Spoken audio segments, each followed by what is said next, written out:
The story begins at the moment of a battle between monsters and a hero wearing black and white armor and a large sword made of very strong energy. The hero thinks that to end this long war, all he has left is to defeat it. The one who plunged the world into darkness and took the lives of his friends. The one who rules all monsters, the queen. The queen's claws are charged with powerful energy. For this final battle, the hero tightens his grip on his sword. A memory appears in his head that someone apologized to him, calling him Arden, on Earth where he doesn't exist. At this moment, the queen of monsters attacks the hero, but he blocks this attack with his sword. The shockwave from this collision destroys the tails that were next to them. A voice in his head asks if he has ever tried to defeat this disgusting queen. Now everything depends on him. This voice belonged to a representative of the race of dead souls, Dharma, who died. Arden notices that the queen is attacking him with great speed. She hit him with this attack with great destructive force. The voice of the representative of the race of ancient dragons, Reuben, who died, asks Arden, now does he understand? Heroes are destined to lead those who are weaker. Arden gathers his strength and clenches his teeth. He strikes very hard using his sword.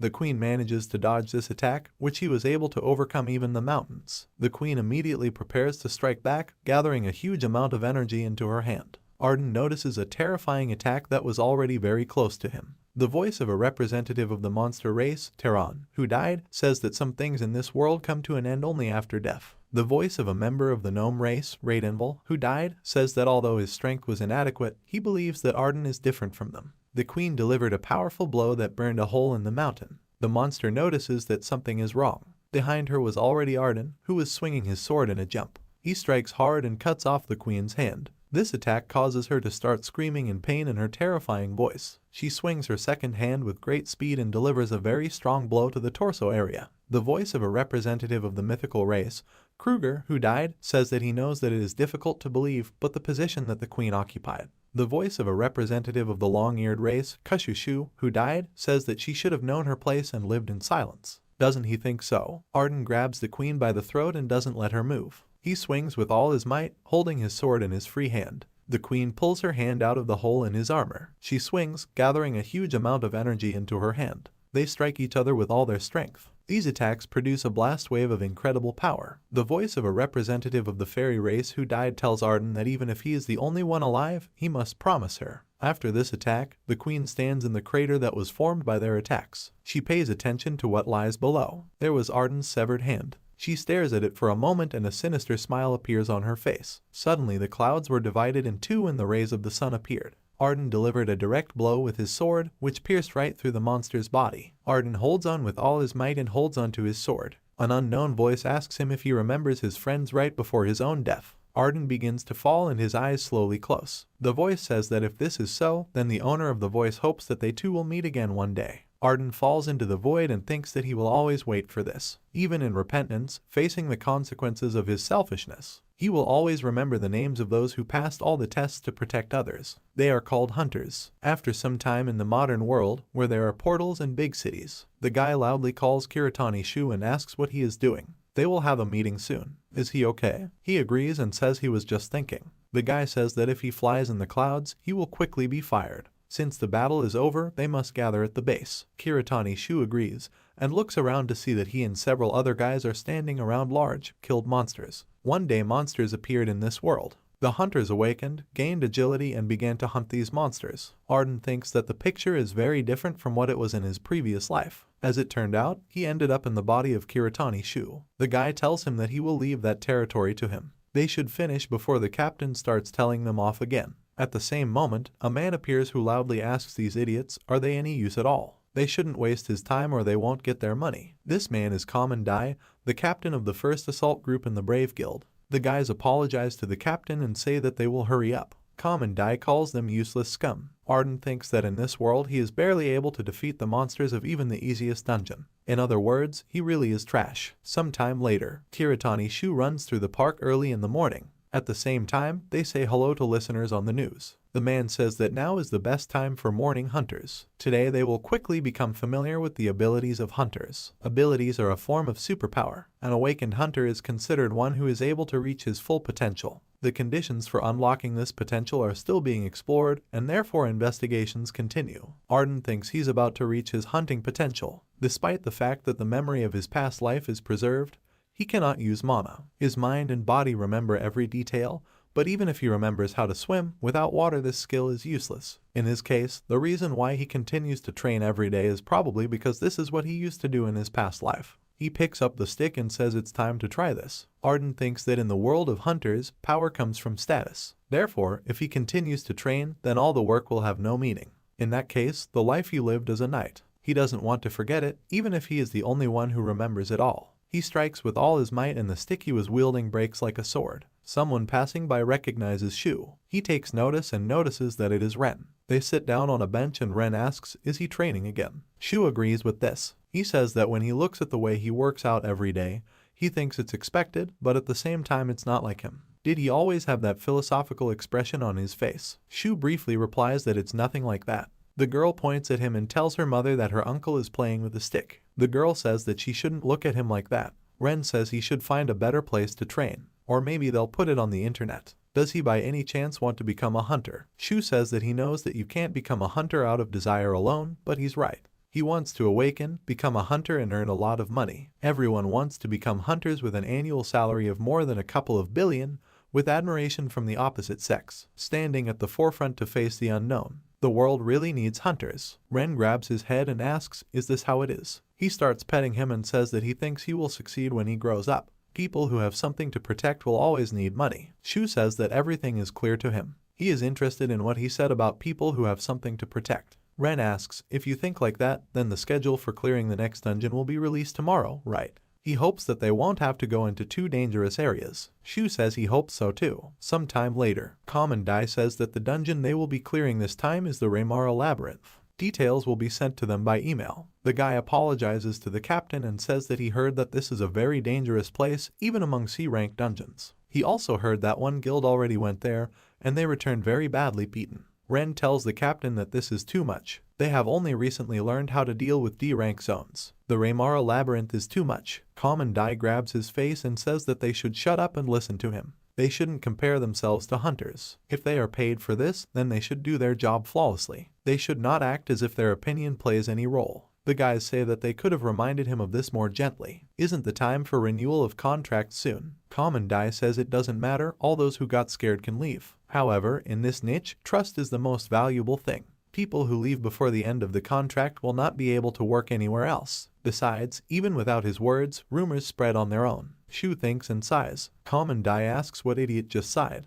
Was it Kiritani again? Shu agrees and says it was him again. Common Dai grabs him by the clothes and asks how many more times does he have to remind him to mind his manners. He shouldn't act like he's the only one special here. Ren says that he will participate in the cleanup. He will participate, so he asks him to stop. The captain would like to avoid rumors before the cleanup begins, right? The guys say that since Ren says he will go, then wherever they go, it still makes no difference. Since the hunters will be there, it means that everything will go smoothly. Common Dai thinks they are stupid idiots. If they gave in just from that kind of pressure, they might as well just follow directions with their mouths closed. He leaves and says that they will have to make everything okay. He will be waiting. Ren says they should go. The next day, Common Dai says they should warm up before clearing. Haida and Kuda take the front line. Akeshi will support them from a distance. A group of magical supports should be ready to attack. Shu thinks everyone looks worried. He understands that the hunters do not like this purge because they were forced to. Common Dai says that scum should not stand in the way of hunters. Ren says they will be leaving soon. All the people are about to enter the portal. Kiritani Shu looks at this with a calm expression. He goes through the portal and hopes that this will not be the first step towards death.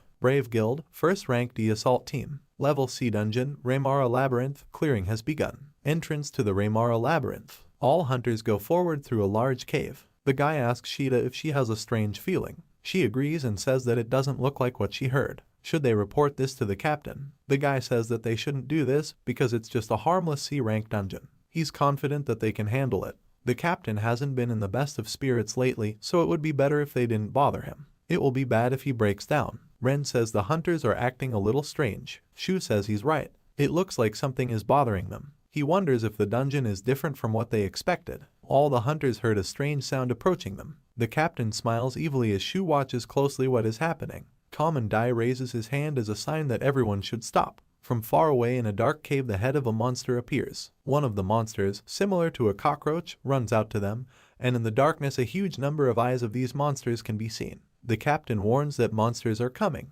One hunter asks if they think it's a little too much to begin with. Another hunter says that this is somehow suspicious. Calm and Dai says they shouldn't doubt it. They need to do something if they want money. He kills the monster and says that although there are many of them, they are just pathetic bugs. He throws the monster into the rock and orders the tanks to attack. The hunters were inspired and ran to attack. Having spread throughout the entire territory of the passage, they entered into battle with an army of beetles. Ren says that amateurs like them should stand near the exit. They should stay close to him. One of the monsters runs forward and starts screaming very loudly. At the same moment, a huge number of monsters are running along the ceiling and walls. The beetles jump on people who are in the middle of the row. The hunters got scared and said there were too many of them. The girl with the bow loads a fiery arrow and says that everyone should disperse. She shoots from a bow and due to a strong explosion, these beetles were thrown in different directions. Ren and Shu move away from the explosion site. The hunter asks, is it really over? Calm and Dai says they shouldn't just stand here. The mid-boss is coming. A huge monster is heading towards them and the ground is cracking under its paws. Galas, mid-boss of the Raymara labyrinth,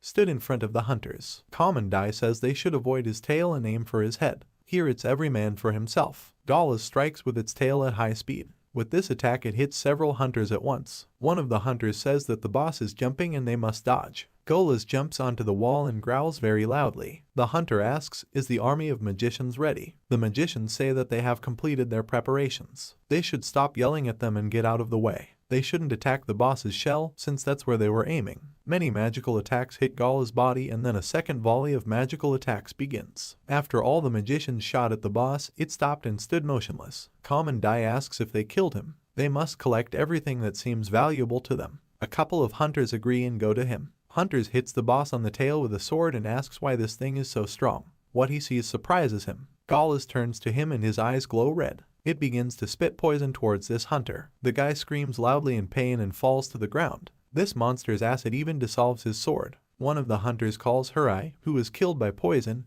and says that they were not told that this monster has poisonous saliva. All participants must retreat. They will die if they touch this liquid. The first row should retreat faster because even the fumes from the poison are very dangerous. What do hunters even do? They had to learn everything about such things before they arrived. Shu thinks that something is definitely wrong here. Calm and Dai asks these losers what are they doing. Now is not the time for inaction. It's easy to deal with such a problem if you close the mouth of this monster. Shu thinks that it looks like even Kamen shuddered. Calm and Dai says they're all a bunch of idiots. They must move on, and he will deal with this monster himself. He jumps up very high and is about to hit the monster's head. With one powerful blow he cuts off the head of the mid-boss. The hunters say that this is exactly what they expected from the captain. He is completely different from the C rank. Calm and Dai tells these idiots that they should hurry up and stop being lazy. The hunter says he is right. While there is time, they must check supplies and examine the wounded. They notice something flying through the cave at great speed. They see a huge bird flying above them. All the hunters including Calm and Dai and Shu look at this huge bird. The hunter says that this cannot be, despite the fact that they just defeated the mid-boss. Why did the dungeon boss come here? This bird is the boss of Raymara from the Raymara labyrinth. The hunter asks the captain what should they do now. Calm and Dai says that they have nothing else to do. They must form up immediately. They must inject themselves with the antidote as quickly as possible. If they touch the feathers of this monster, they will lose their minds. The hunters stand stunned, do nothing, and because of this they touch the feathers. One of the guy's mind is clouded and he says he's had enough. He starts running away and says that they don't have a chance against this monster. Calm and Dai says that they are all just a bunch of traitors. Other hunters also touch the feathers and say that it hurts a lot. They didn't need to become hunters. They want to go home to their mother. This is definitely not a C-rank dungeon. Shu thinks that there must be something left that he can do, but he has very little time. He needed to leave before the boss got too angry. He tells Ren that they should at least take the newcomers with them and escape from here. Ren asks why they would do this. Shu says of course, so as not to waste time. Ren asks, if you think about it, such a place, how can it give them treasures? He knows about it, right? He's not going anywhere from here. Does he see it? Everything that is here costs some money. Even the sword of a hunter who died from poison is worth 200 million. And here things can be even more expensive. Shu grabs his hands and tells him that he needs to pull himself together. All this has already dissolved. Ren says it's all his money. There's so much money here. Even this shield must cost a couple million. He breaks free from Shu's grip, but he grabs his arm again and tells him that he can't do this. Ren pushes him away and tells him that he should leave him alone. He knocks Shu to the ground and, swinging his sword, said that if he wants to leave, he must go alone. He shouldn't get in his way. He tries to strike with the sword, but Shu holds the sword with his bare hands. He says that all this money belongs to him. Shu asks him to calm down. Ren says that for the sake of his little sister, he needs money. He starts crying and says that his precious little sister is sick. He needs money to cure her. Why can't he be a hunter? Why did his little sister have to suffer like this? He wants to live happily with his younger sister. He just wants her to be happy. Shu calls him by name and releases his sword. Ren swings his sword and stabs it into the ground next to him. Shu says it's okay. He takes his hand and says everything will be fine. If he left now, he could see her. Ren realized this and says that he dealt with him well. Shu asks him to take a deep breath and says that he is fine now. Ren says that's good. They should just leave this place. Shu agrees and says they should hurry up.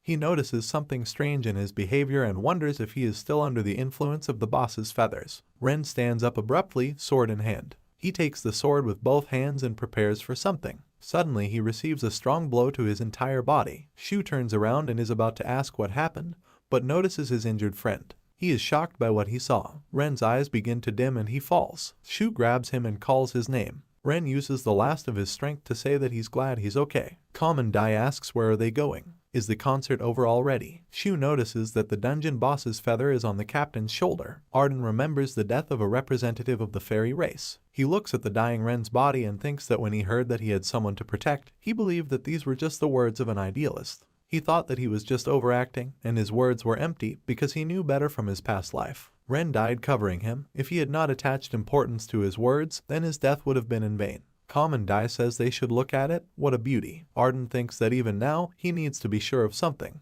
Common Dai asks if he is the idiot who fights with two swords. Sorry to upset him, but he's not in the game. Shu wants to make sure that the C-rank hunter in front of him will definitely die today. Clearing the dungeon has failed. The team scattered, and the hunters were destroyed. Common Dai looks at the boss's falling feathers. He wonders why something like this happened. No, it wasn't his mistake. He was always right. That's right, it's all this garbage's fault. This bunch of idiots interfered with the hunter's work. These insects have no right to exist. He attacked people and thinks that he will personally make sure that they pay him in full for this loss. He kills the guys who ask the captain to come to his senses. Common Dai keeps killing them and thinks that these useless idiots should die. He turns around and notices Kiritani Shu. He thinks that he too should die. He's a brash, annoying, brainless idiot. He charges at him with great speed. The captain throws a punch, but Ren stops the attack with his body. Common Dai laughs loudly and madly. He says he thought he would shudder and shit his pants before he died. But even small insects have courage, right?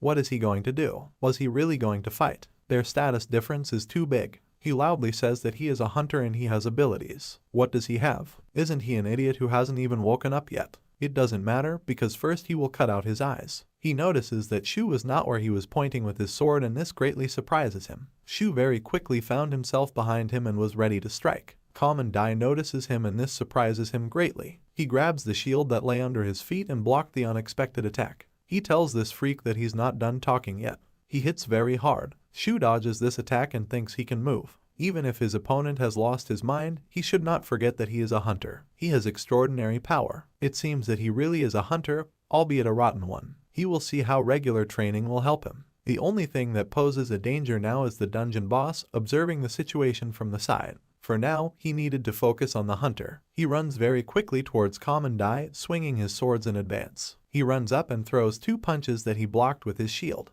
They exchange several very fast attacks. Common Dai's attack left a small cut on Shu's face. He throws another punch, but Shu dodges it. He jumps away from him a short distance. He watches the captain closely and breathes heavily. He thinks that he is weaker than the hunter anyway. His brain tells him to dodge the attacks, but his body can't keep up with his movements. If he could use 5%, even if he could use at least 1% of his strength in his previous life, he could easily deal with it. Common Dai calls this idiot and asks how is this possible? How can trash like him move so well? Shu grinned and thought that he seemed to be starting to worry when he realized that the situation was not so predictable. Looks like he wasted a lot of time trying to figure out a strategy. Shu asks, does he want to know how? Does he need someone to learn to breathe? Common Dai tells this freak that he needs to shut up. It hits very hard and releases several powerful waves. Shu dodges this attack, but gets cuts on his arm and leg. The captain throws another powerful punch, but Shu dodges it. Shu swings his sword and slashes close to the captain's head.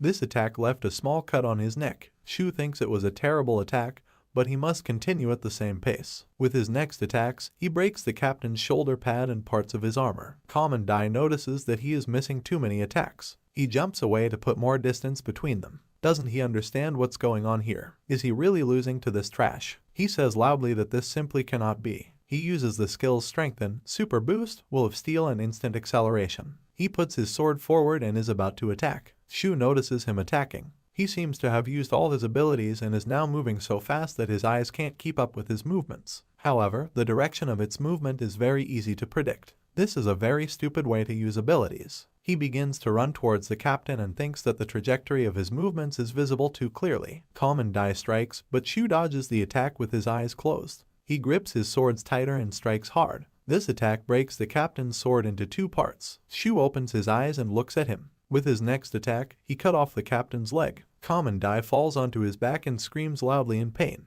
He looks at Shu, who is standing next to him. He asks this freak if he really thinks he can get off so easily. Shu says that boss feathers are quite convincing in helping a person lose their mind. Is he going to say that he regained his sanity before he died? Otherwise, he is sure that he deserves to die. Calm and Die says it's terrible. This is some kind of nonsense. He's a hunter, like a loser like him who hasn't even woken up yet. Shu doesn't let him finish, saying that he must die. With one very fast attack, he cuts off his head. Shu sighs heavily and looks around. He wonders if this is complete destruction. It had been a long time since he had seen so many corpses. This is because he spent the last few hundred years of his past life alone. He notices that his body begins to glow with magical energy. He wonders what it is. Is this because he thought about his previous life? He feels something similar to magical power. Maybe the feeling of magical power with a sword in your hands is this very awakening. He is surprised by what he sees in front of him. A system alert appeared in front of him that his level had increased. There are even more system alerts about level increases. Shu asks, so he really woke up.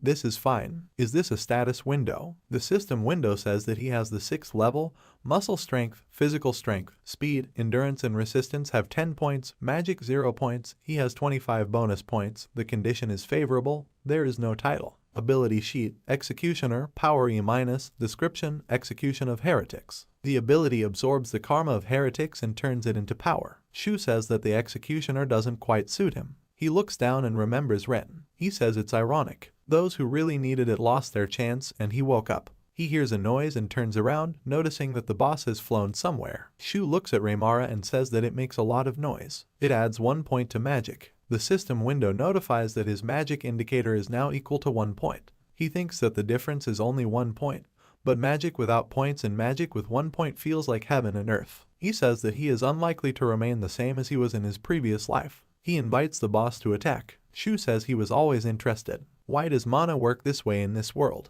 Here you can quickly release it without any control. Although the joy of awakening simply blinds the hunters. Therefore, they succumb to vanity. While he was saying this, the dungeon boss had already approached him. Shu thinks that basic mana casting is similar to throwing. It strengthens the body with fragile control. He is preparing to strike and thinks that he needs to find all the weak points, connect all the lines together to find the most unprotected place to strike. He turns his foot a little and swings his sword. Shu throws a sword charged with magic with great power. The sword flies at great speed next to the boss's head. Reymara stands with her beak open. The sword is stuck into the wall with great force. The boss starts screaming very loudly from the sword cut. Shu smiles and says it should be quieter. He runs using magic and jumps high above Reymara. He holds the second sword in his hands and says that death always comes unexpectedly. He deals a very strong blow and cuts off one of the boss's wings. Reymara again screams very loudly from her injury. Shu stands on the wall using magic and turns around to face the boss. He holds onto the rock and thinks he needs to hit it again.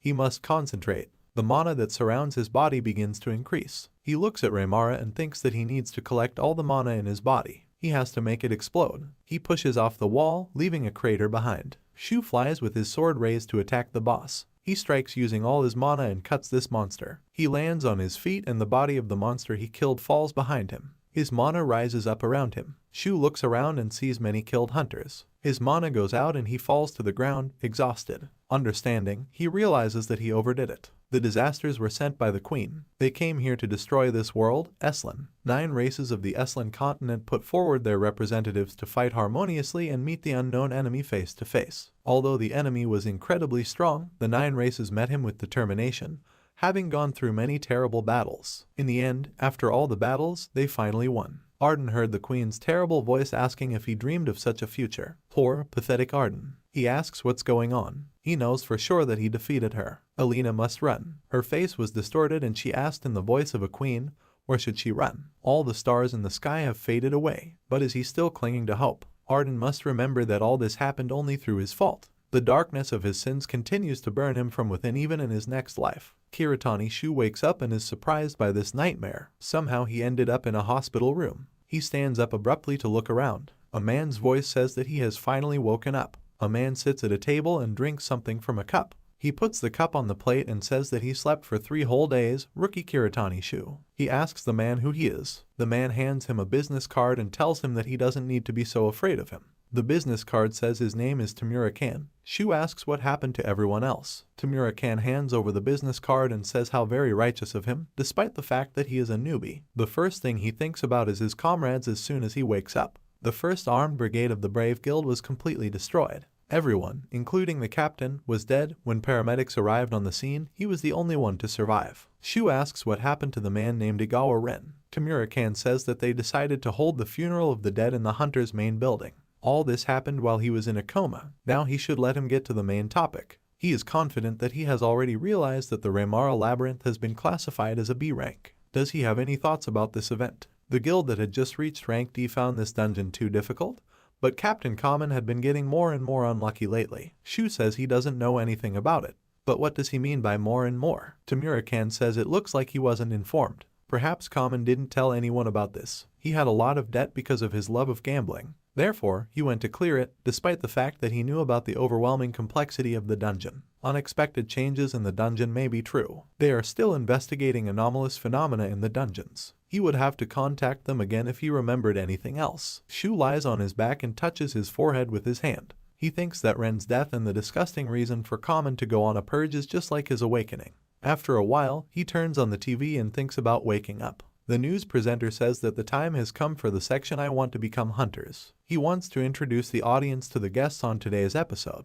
She is quite a famous person, so he hopes everyone was looking forward to this episode. This is an SS rank hunter nicknamed Odin's Justice, the best hunter in Japan and the second master of the Murder Guild. Her name is Aoki Sora. During her awakening, she gained 4 abilities. This happens very rarely. He asks her to come inside. Shu thinks that Japan's best hunter named Aoki Sora is more popular than some stars. If she is SS rank, then he is. He calls up a list of abilities and a system window appears in front of him. In the system window it is written that the ability is Executioner, Strength E description, Punishment of Heretics. The ability absorbs the karma of heretics and turns it into power. Shu thinks that all evil people are heretics. He assumes that he awakened when Common died. The only question is, who are the evil people? He searches the internet for the Executioner ability, but finds no results. He thinks it was quite expected. This is not just a rare ability, but an ability that only he has. He says that if there was a serial killer nearby, he could test the ability in action, but he thinks that what is more important now is that he is ranky. He remembers the nightmare he had. He finds something on the phone and says it's interesting. After some time at the reception, the girl tells Shu that his checks are over. He must take care of himself. He leaves the hospital. He thought that everything in his life was meaningless. Hunters who cannot use their full powers. The relationship between mana and abilities. Shu jumps over a large fence with barbed wire. He thought that he had nothing special in this life. I thought it was all pointless. He stands opposite the gate and holds a sword in his hand. He goes inside and thinks that, however, he has got a chance to correct the mistakes he made earlier. He swears that in this life the tragedy that happened to him will not happen again. He finds himself in a tropical area and sees many monsters appearing from the darkness. He thinks that the only thing he can do now is to set a priority. He points his sword towards a huge army of monsters. He decided to become the best. After some time, the rehabilitation room. The nurse says that this ends her treatment. Another patient is waiting for his turn, so she asks you to look at your feet when leaving the room. It's good that they have a filtration cube to treat it. The girl lying in bed asks if it's okay that she doesn't have an escort. The nurse turns to her and asks if her parents are here yet. Her name is Igawa Eri, right? In the last incident, the other nurse tells Kimura that she will take care of everything next, so she should go help others. The nurse leaves and says she understands. She was glad to work with her. Another nurse asks Kimura to forgive her for being too blunt sometimes. Eri doesn't have to worry about this. The girl agrees and thanks her. The nurse asks, she probably already heard, but her brother. Eri calls her by the name Mizuhara. The nurse asks what's wrong with her. Eri says that she wants to eat something sweet. Allergy to mana. Due to the appearance of gates all over the world, the atmosphere began to fill with this mana. Because of this, a new disease has appeared, which gradually deprives people of their lives, and, in the end, these people die. This disease is considered incurable and no cure has been discovered at this time. Nowadays, even in hospitals, it is only possible to suppress symptoms with the help of a filtration cube. Yuri remembers that Kimura said that the good thing is that they have a filtration cube to treat her. She wonders if this is really a good thing.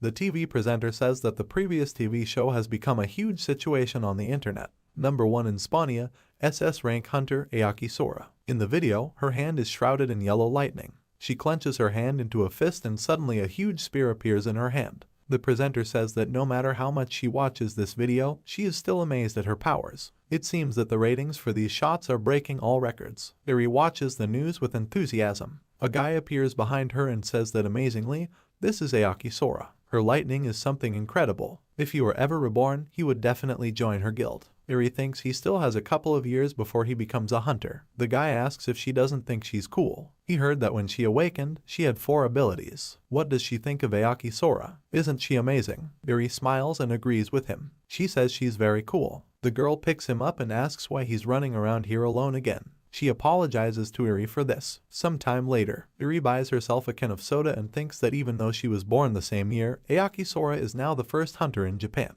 She is very different from her, a girl who cannot even adapt to this world. When her parents died, her brother took care of her, but because of her body, she became a burden to him. Her tears fall on the soda can. She misses her brother very much. Someone hits her with his can and says that if she cries here, they will definitely notice her. Yuri looks up and notices Mitsuhara, who smiles at her. The nurse says that when it's difficult for her, she should smile. She is sure that her brother would want the same. Soon she will have to recover, so she will also have to enjoy life for her brother. She is sure that her brother thinks the same and has prepared a gift for her. Yuri smiles and thanks her for this. She notices something while looking out the window and asks the nurse why the moon appeared here. Mitsuhara says it's really interesting why it appeared in the middle of the day. Someone loudly says that you need to run away faster. Mitsuhara turns and asks what happened. The guy asks what are they doing. They should run away faster. Everyone should run for cover as quickly as possible because this is the disaster of schism. They just received a message from the Hunters Association. We need to run before it gets stronger. Mitsuhara asks in a trembling voice, is this the calamity of the schism? But there are no monsters in sight. Someone says everyone should run to building B. What are they doing here? They need to run faster. Suddenly, a huge red fist appears behind Yuri, breaking the wall of the hospital. She turns around and notices it.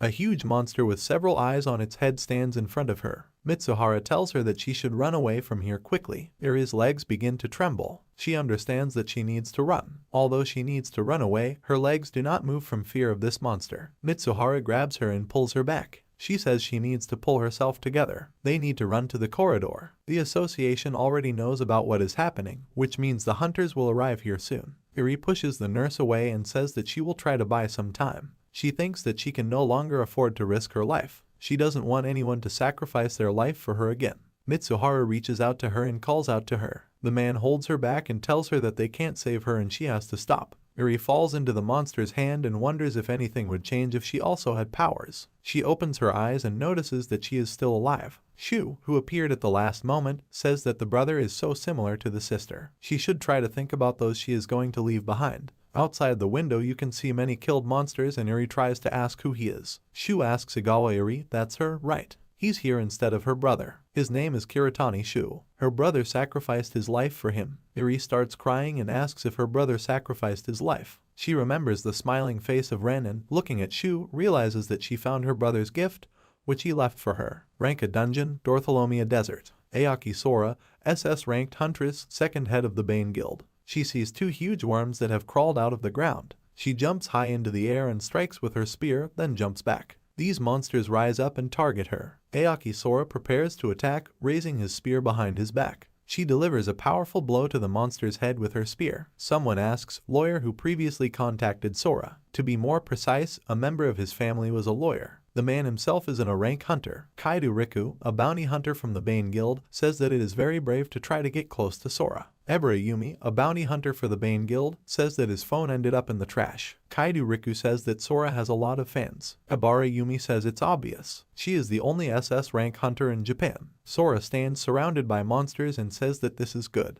She smiles and says it's really good. Kaido says that's why she's working so hard today. He notices a loud sound coming from afar. He notices Dorothea, the boss of this dungeon, and says that the boss appeared very quickly today. Does this mean that all his henchmen were killed? He takes out his weapon and says that it looks like it's time for them to get to work. Over the earpiece, Sora says that she will do everything. She originally intended to deal with this monster alone. Kaido tells the princess that she can have her fun then. Ebra says that she already told him that he should stop calling her that because she hates it. Sora jumps higher than the dungeon boss who is about to attack her. Yellow lightning appears all over the sky and she attacks the monster using magic. The boss begins to go underground after such an attack. Sora lands and is about to attack with his spear, which is charged with lightning. She stabs down and says there is no point in running away. It hits the boss and a lot of lightning also hits the ground. Kaido says that he should really thank the rank hunter for this. Ebra says she actually took on this boss alone. The system notifies that the dungeon has been cleared. Kaido thanks her for the work she has done and asks if she is going to come back now. Ebru says she feels like she heard every word. Kaido asks if she is sure about this. He said no words to the princess. A huge eye appears in the sky. Sora says they'll talk about it when they get back. Suddenly, a strong earthquake begins, which is noticed by all three hunters. Ebru asks why is this even happening? They had already dealt with the boss, so why was there a rift? Kaido is surprised and says that she should look. They notice a huge sphere with an eye in the sky and wonder if this is the core of the dungeon. Ebru asks if the core shouldn't appear somewhere deep in the dungeon. Kaido says that anomalies always happen unexpectedly. He aims his rifle at the core and fires a powerful shot using mana. The shot flies a huge distance on the way to the core, but the projectile stops without reaching the target. In the system window it is written that its effective firing distance is 4.5 kilometers, the maximum firing distance is 7 kilometers, the distance to the target is 12 kilometers. Kaido says it looks like it's too far away from him. Sora asks what is the distance to the target.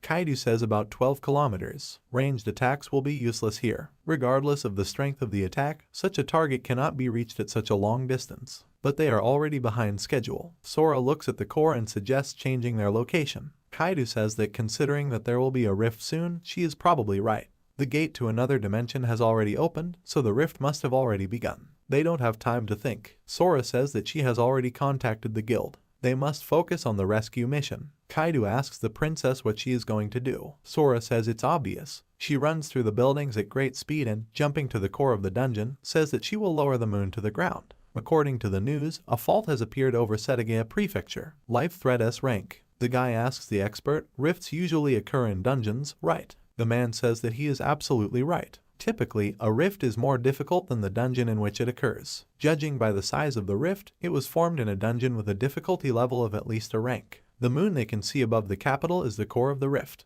They have yet to see the warriors protecting this core. Shu turns away from the window and asks, so that means she's allergic to mana. How is she feeling? Eri says she's fine. He's a rookie who worked with her brother, right? What did his brother tell him about her? Something like she's a burden. After all, it was her brother's fault. Shu says that Ren did not die because of her. If she doesn't believe it, then she should accept the guilt and make it her motivation. Then, one day, she will be able to overcome this feeling. However, she must remember that Ren always thought about her. They must never forget this. Eri was very touched by his words and began to cry. Shu looks out the window and says that they will continue after he destroys this thing. He points his finger at the dungeon core. At this time, due to the rift, the entire city is on fire. Many different monsters are attacking ordinary people who were in the city and did not have time to hide. Shu runs towards the core, holding a sword. He kills a huge monster and thinks that over the past few days after he destroyed a bunch of monsters, he came to one conclusion. There is no point in improving other stats besides mana. If he improves his physical strength and agility, he will have more chances to win, but the maximum of these characteristics is too low. Some time ago, the hunter asks him, so he wants to test how effective the physical attack stat is. Shu thanked him for his understanding. After arm wrestling with a hunter whose physical attack had 11 points, he realized how big the difference was. He stands in front of several monsters and says that he doesn't have time, he must hurry. He dodges the monster's attack by jumping. He jumped onto the monster's shoulder and jumped up. It uses 29 points in mana. The system notifies that his mana has increased to 30 points. He pushes off from the roof of a multi-story building. His body is enveloped in a huge amount of mana and he thinks it is a wonderful feeling. While flying, he swings his sword using all his strength. He infuses mana into his body and sword, then tightly grips the sword with his hand and throws it with all his might. The sword flies at great speed into the core of the dungeon. Shu begins to fall down and hopes that his sword will reach the target. His sword reaches the core, but does no damage. Shu lands on the roof of a building from a great height and thinks that he understands that it is useless. His level is not high enough and he needs to come up with something else. Suddenly the cannonball fell to the ground and he thinks about what it was. At the same time, Sora emits powerful mana in the form of lightning. She uses the abilities Thunderbolt, Gust of Thunder and Rain of Light. She spins her spear and creates a whirlwind of lightning. This attack flies high into the air and hits the core of the dungeon. She thinks it seems to have worked. The top of the core splits, but she notices that there is another core there. She wonders if this means the moon was the core's protector. A huge cloud of energy flies straight at her. Sora takes his spear and tries to stop this attack. This powerful energy pushes her back with great force. Shu, who got here, expects a lot from her because on television they said that she is an SS rank hunter, but something is wrong. He puts his hands on her back and stops her. He says that she must concentrate because many lives now depend on her. Sora turns around and asks who is he. He shouldn't touch her. Shu notices that, if you think about it, she's wasting too much mana. He says that she must direct the mana the way he shows her. Sora wonders if he changed her mana flow. Now is not the time for this, she just has to. She notices that her mana has stabilized. More precisely, mana overflows it. But most likely she used up all the supplies she had. Then how is this possible? Now is not the time to think about it. She says he has some pretty unique powers. At least now she understands that they were on the same side. Shu says that in any case, they must destroy this thing first. Sora uses her powers and says that she already knows that. A very strong vortex rises towards the core. This attack was so strong that even buildings nearby were damaged. Her attack hits the core of the dungeon. Sora leans on her spear and says, breathing heavily, that she did it. Shu looks up and says it's not over yet. The core is still alive. It's funny, isn't it? Can she hit again? Sora falls to his knees and says that this is impossible. She was at the limit, so she couldn't do it anymore. No matter how sad it may sound, they can only wait for replenishment. Shu says he'll deal with it himself then. He jumps on her spear. Sora asks what is he going to do. Shu asks she is still the best hunter in Japan, right? So she should have enough strength to launch one person into flight, right? Sora asks to launch it into flight, isn't he talking to himself? Shu says he doesn't have time to explain. She just has to repeat something similar to the attack she just made. Sora says that he is a very strange guy. She sends him flying and says she doesn't care if it ends badly. Shu flies straight towards the huge core of the dungeon. He remembers his last attempt and thinks that his strength was enough. If he can get closer, it adds 5 points to mana. The system notifies that his mana has been increased to 35 points. Shu thinks that now from such a short distance it should work. He throws his sword forward a little and kicks exactly on the hilt of the sword, which launches the sword with enormous force into the core of the dungeon. His sword flies with great speed and hits the cannonball. From this attack, the core of the dungeon was destroyed into pieces. Sora, who is watching this, cannot believe her eyes. She looks at him and says that he is definitely crazy. The core of the dungeon was destroyed into small pieces and fell down. Shu falls down and many system windows appear in front of him, in which it is written that his level has been increased and he has also received a new ability. He falls with great speed and says it was great. As he falls he notices something. He turns around in the air and notices that he is falling onto buildings. He lands and jumps on buildings to escape from there. Sora thinks that he not only redirected her mana, but also broke the core of the rift. Could there be other SS rank hunters besides her? Sometime later, the newscaster says that the rift that occurred yesterday was rated as an unusually rare event of difficulty S+. All thanks to Aoki, who remained calm until the very end. Sora says that it was actually another hunter who helped her. He disappeared as soon as it was over, so she doesn't know who it was. But she would really like to meet him again if it were possible. Yuri asks, was he the hunter? Shu asks how she feels. It looks like she's feeling much better already. Yuri says she was a little worried when she was hospitalized, but she feels much better now. He wonders, does she really need to know this? She asks, he's not a rookie now, right? Shu agrees and says that he eventually awakened. Yuri asks, does this mean he is going to become a hunter? Shu says that to be honest, he doesn't know, because to become a hunter, he needs to pass an exam and everything. Yuri says that he can definitely pass this. Shu says that he meant that his level is still too low. She doesn't let him finish, saying that she will root for him. She is confident that he will become an excellent hunter. Shu is surprised by her words and says that she is probably right. In any case, the status will not change anything. He agrees to try to pass the hunter exam. Sometime later, lands for examination of hunters. Rank F dungeon, Nadir Rainforest. The guy greets the audience and asks how they are feeling.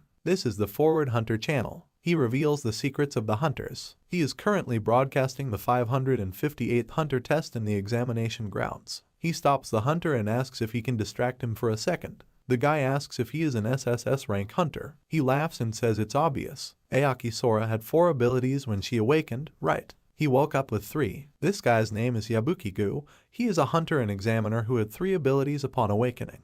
The guy says he's pretty confident. What rank is he aiming for in this exam? Yabuki says it's obvious he's aiming for first place. Is there any point in settling for less? Shu notices him and thinks his max rank is he's just wasting his mana because he doesn't know how to control it. One of the hunters is surprised and loudly says that Aoki Sora is there. Someone says that this time there will be a special guest watching over the place, Aoki Sora. She greets the participants, says her name and says that she is a hunter. She hopes that they will all be able to show off their abilities. The hunters are surprised by this and immediately run to her and ask, is it really her? Wasn't it the first time Aoki Sora came to watch the exam? Shu thinks maybe, they don't usually invite guests here. It looks like interfering would be problematic, so he would like to avoid her, but it seems like it would be better to just stay out of her sight. The hunters loudly say that she is the best. After passing the test, they will definitely join her guild and she must wait for them. The man conducting the exam tells the hunters that they should calm down. Some time ago, Sora asks if he wants her to be a guest at the exam. Why? The man who sits next to her asks if the rift she destroyed came from the underground desert of Dordolemia, right?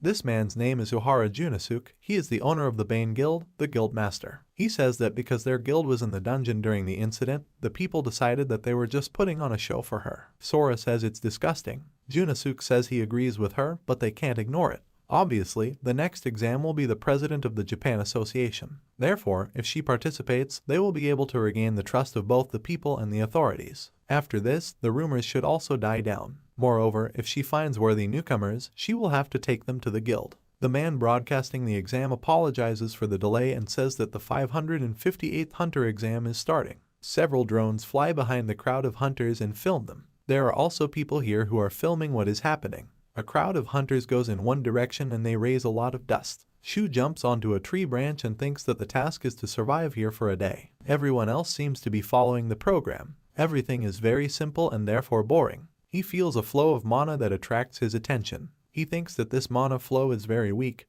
but it is obvious that it is someone from his past life. Who is this, and does this mean that besides him, someone else was reborn? Wakamatcha Hunters Association President Kenzu asks, I wonder who will be number 1 this time. Aoki Sora says that it is possible that it will be Yabuki-gu, who received 3 abilities during his awakening. Kenzu asks what does the number of abilities mean. Sora turns to him and asks if he has a different opinion. He says that it seems that young people have already forgotten that the person who first stopped the rift in Japan is a Hellfire who is a hunter below S rank. Sora thinks that she can't say anything to someone who saw everything in person. She asks the president who then, in his opinion, will take first place. Kenzu says that guy number 241 seems to have potential. He doesn't waste a minute of free time. Sora flips through the pages on her tablet and tries to find who the president is talking about. She finds it and asks, is this guy? Kenzu says that this is Kiritani Shu and he is 20 years old. Although he is young, he remains amazingly calm. How can I say it correctly? He behaves as he would on the battlefield. Sora lights up with a terrifying aura and wonders if he hasn't even woken up yet.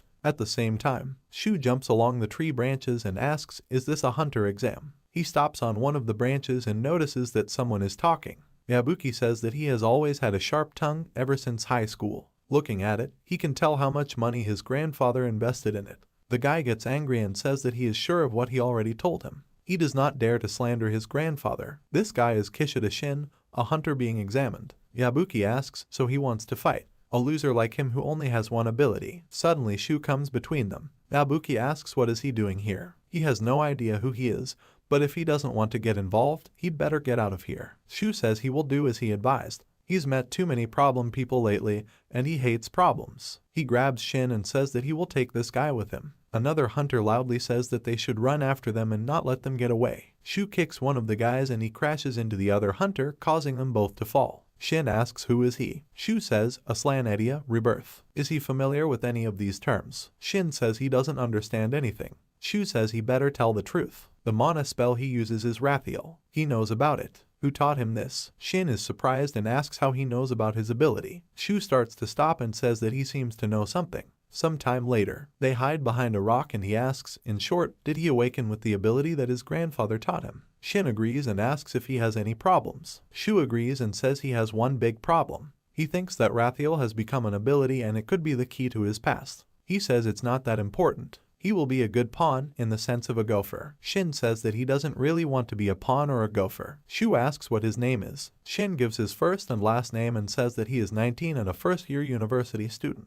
Shu also states his first and last name and age. Shin says that means he is older than him. Then he hopes that he will take care of him. Shu asks if the person who taught him Rathiel's ability is his grandfather, right? He agrees with this. Shu thinks about it. He asks if his grandfather has another name, something like Reuben or Robert. Shin asks what is he talking about. His grandfather is purebred Japanese. Shu thinks that it doesn't seem to have anything to do with his past life. Apparently, things can't be that simple. He says that if you think about it, he was somehow connected with those guys. Shin says that the guy in the middle, Yabuki-gu, is his former classmate. After awakening, he constantly mocked those who were weaker. He always fought with him. However, he is no match for his abilities, so he does not take him seriously. Shu asks, is the number of abilities really that important? Shin says that of course it is. The more abilities a hunter has, the higher his rank. Shu delivers a powerful blow and cuts the stone in half. He says that he only used mana to do this. He didn't use his ability at all. Shin asks if he can do this without using his powers. He asks to teach him this. He cannot forgive rotten people like Yabuki. Shu says that he will train him without any problems, but with a condition. He must sit down. Sometime later, Yabuki says that he didn't think he would come back here himself. It looks like he wants to die before the end of the exam. Shu says he should go ahead.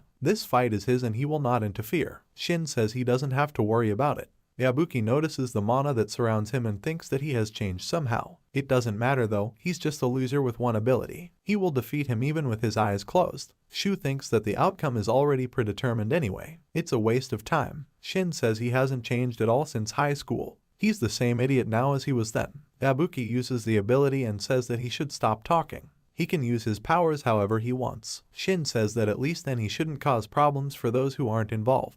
He strikes the magical shield with his spear. Yabuki says he is an idiot. Did he really decide that he would just shut up and let him attack? If this mana shield is attacked with a physical attack, it will activate the mana burst ability. Shin has started to feel this ability and thinks that it is too hot and he feels like his hand is going to melt. He remembers Shu saying that he has a habit of keeping his distance. He should try to avoid this habit tomorrow, especially if he uses Rathiel correctly in fights starting tomorrow. Shin does not back down and thinks that everything is happening as his mentor told him. He only has one hit. He must not just use mana, but cover the spear with it and concentrate all the mana at one point. The system notifies him that his ability has been improved. Rathiel is now a B rank. Shin realizes that he needs to hit the center of the fire. Yabuki's mana shield begins to crack under the pressure of the spear's attack. A small hole appeared in his defense, but immediately after that his shield broke completely and this surprised him greatly. Shin delivers a very strong blow with the wooden part of the spear to his opponent's body. This attack causes Yabuki to fly several meters along the ground.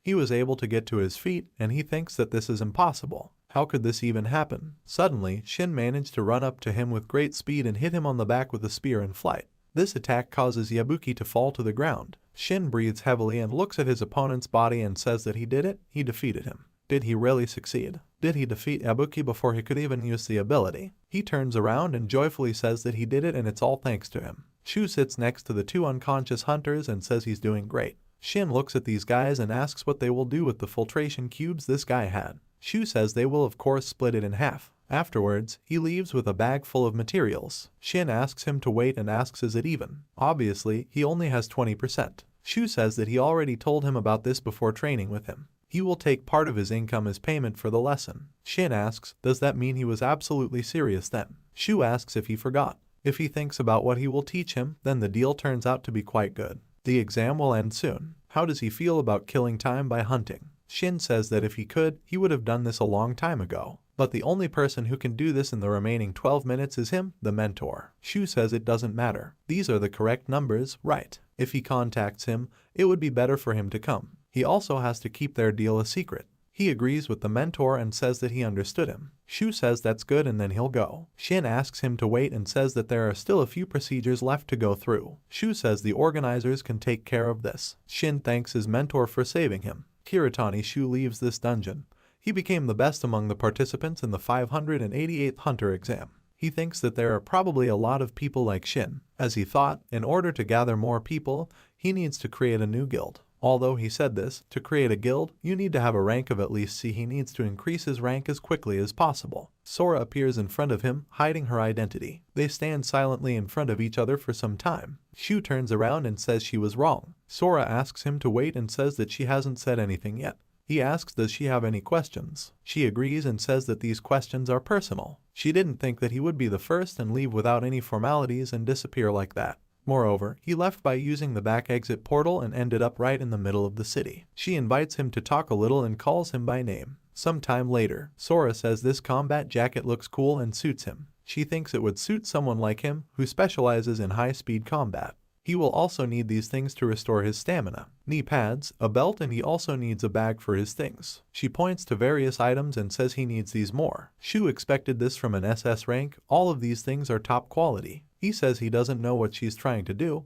but he doesn't think she can bribe him that way. Sora says he doesn't need to worry about it. In her career as a hunter, she is slightly higher in status than him. If something unexpected happens in a dungeon, there is nothing unusual about it. This, as many say, is the choice of those who are ready for anything. He shouldn't think of it as a favor. In addition, this money is his reward for helping in the fight against the rift. Shu says that he understands her and then sees no reason to refuse. He notices the sign and asks if they also sell materials here. She agrees and says that the materials should be selected by an expert. Sora looks at the two huge bags in his hands and thinks that this should be enough to win him over. She looks at the check and shudders. In the elevator, Shu says that she has been silent for too long. Sora says that he thinks it's just the price of the materials that surprised her. Now she will get to the main point. This is her official proposal. She asks him to join their guild. She promises that he will be treated the same as she is. Shu immediately says that he refuses. Sora says that he shouldn't make a decision so hastily. Can he at least give a reason? Shu says he has no reason.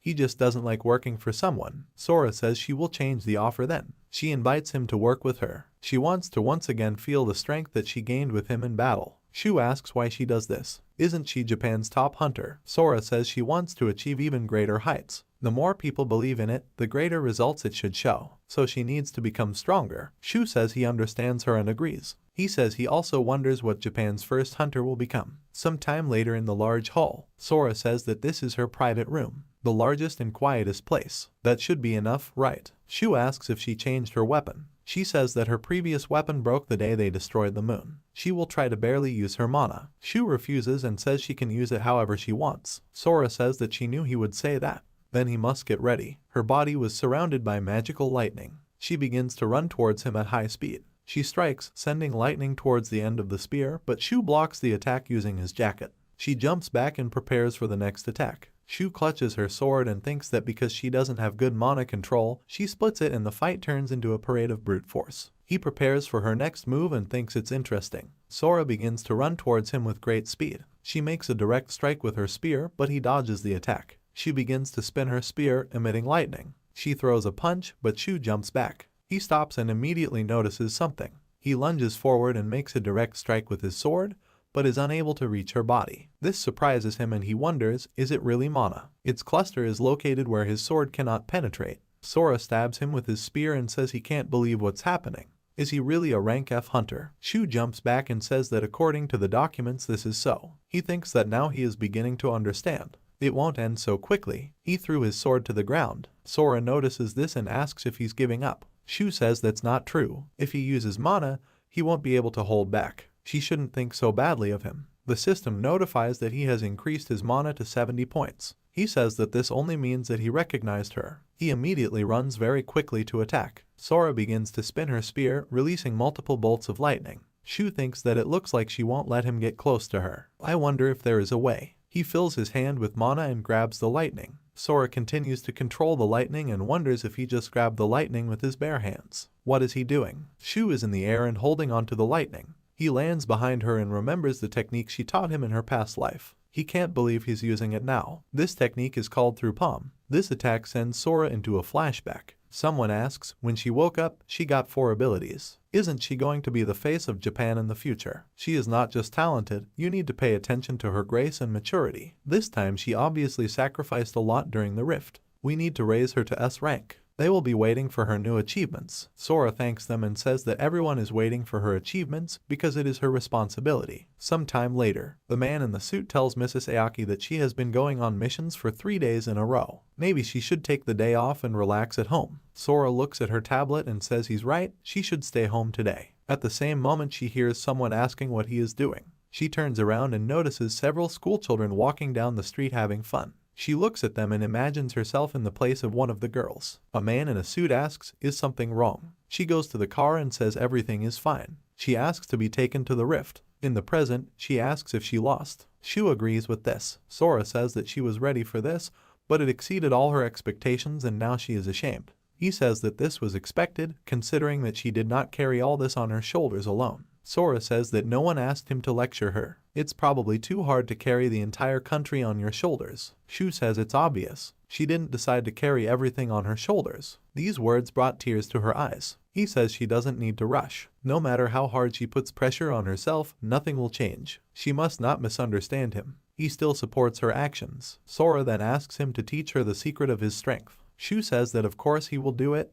but only if she goes to him. After some time in the dungeon, Shin parries the sword attack using his shield. This causes the goblin to jump back. He hits this goblin with his shield to stun him, pierces him with his spear and finishes him off with a blow from his shield. He tells the mentor that he has cleared this area. Shu looks at the phone and says that's good. Shin says that however, he feels like he has seen this place before. Shu says he probably thinks so. They are in Saitama Prefecture, an E-rank dungeon. Shin says that the solid shield his mentor gave him suits him very well. Shu says that's great, he'll be a tank from now on. Shin asks if this is too sudden. Will he be cannon fodder? Shu says that he is giving him a role that suits his abilities, so he shouldn't mind. Shin says he understands him. Since he is a tank, he will go first. Shu is glad that this guy has talent. He's dealt with the Aoki Sora incident, so it's time for him to focus on getting C rank quickly to start a guild. He will also be able to focus on collecting information about his past life. He hears a scream and runs up and asks what happened. Shin shakes and points with his finger and says that there is a human skeleton here. Shu approaches the skeleton and asks if this is a tank. It looks like he died not long ago. Shin asks if he is sure about this. Shu thinks that even though the mana is barely noticeable,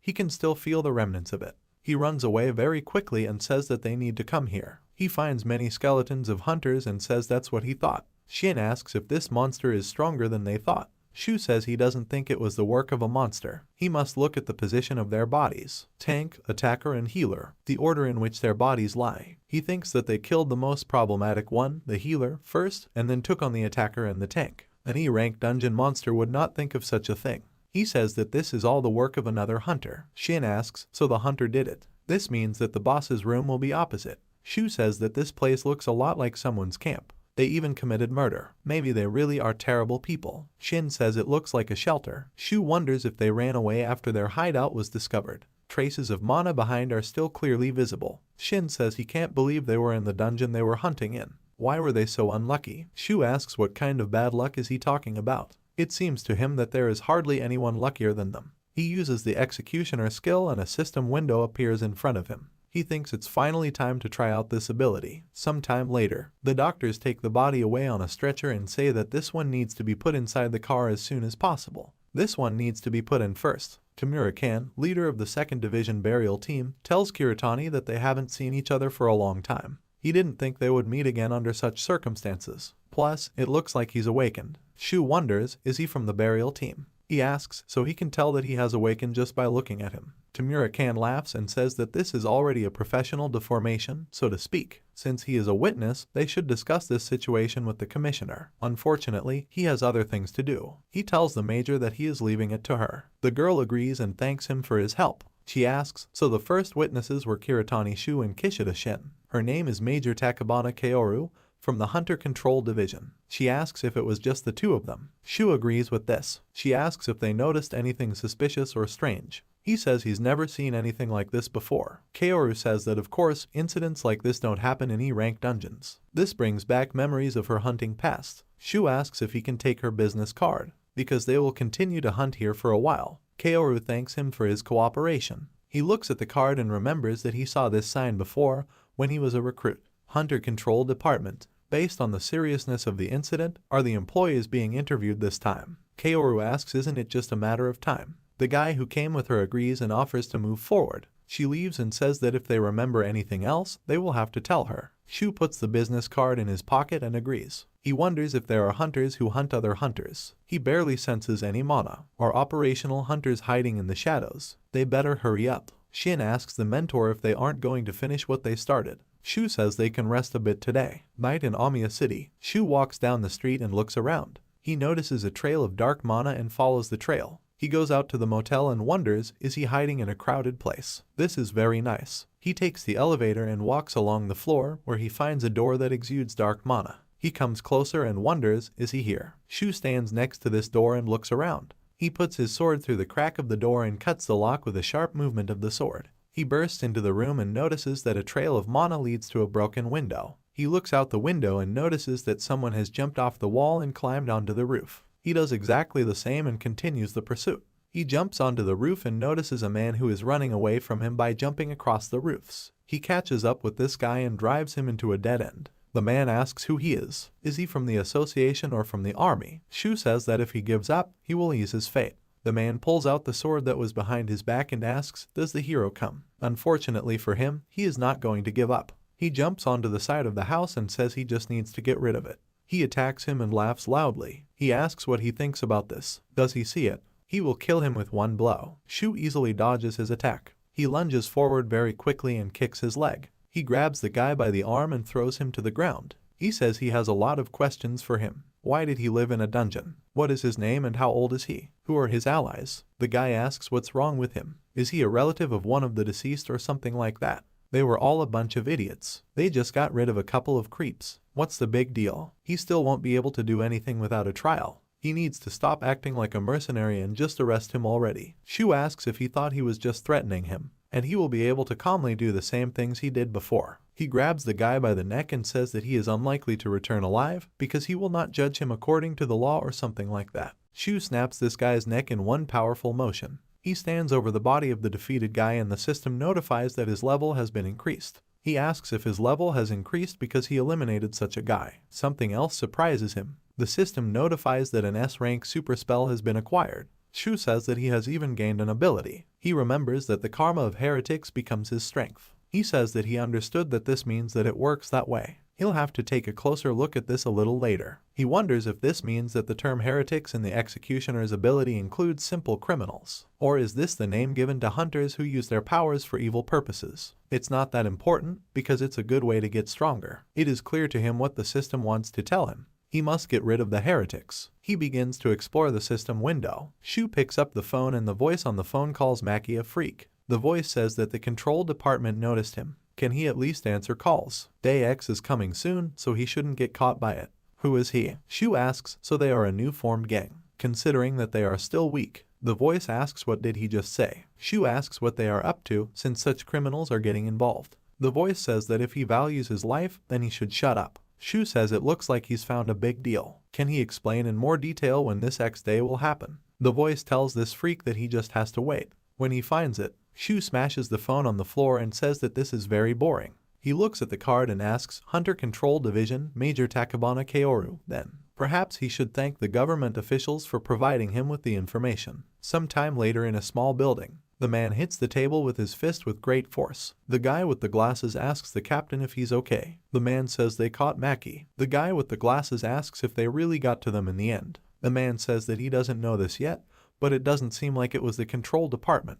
He thinks that if Mackie was caught, it means that the enemy is also a hunter. Why would a regular hunter who is not affiliated with the state try to stop them? This man's name is Joshima Ruji. He is an O-rank hunter. He says they wasted a lot of time. They need to move to the next place. He'll meet that guy. At the same time, in the Tentu special prison, someone asks, it's impossible to breathe here, right? Kaoru says it's because of the dampening material. This prevents hunters from using their abilities. Hunters of a rank and below lose their abilities when imprisoned. And S-rank hunters can only use half of their abilities. The guy asks why she wanted to meet in such a place. She says he knows this guy too. The guy asks if he knows a criminal who is in such a prison. A man with long hair notices them and smiles. Kaoru asks, so he knows him, right? The guy says that he understands. He agrees with what he heard about him. The man with long hair says that he hasn't seen the Takabana captain for a long time. Although she's a major now, right? His name is Hijikata Yusaku. He is a former hunter and instructor of the control department.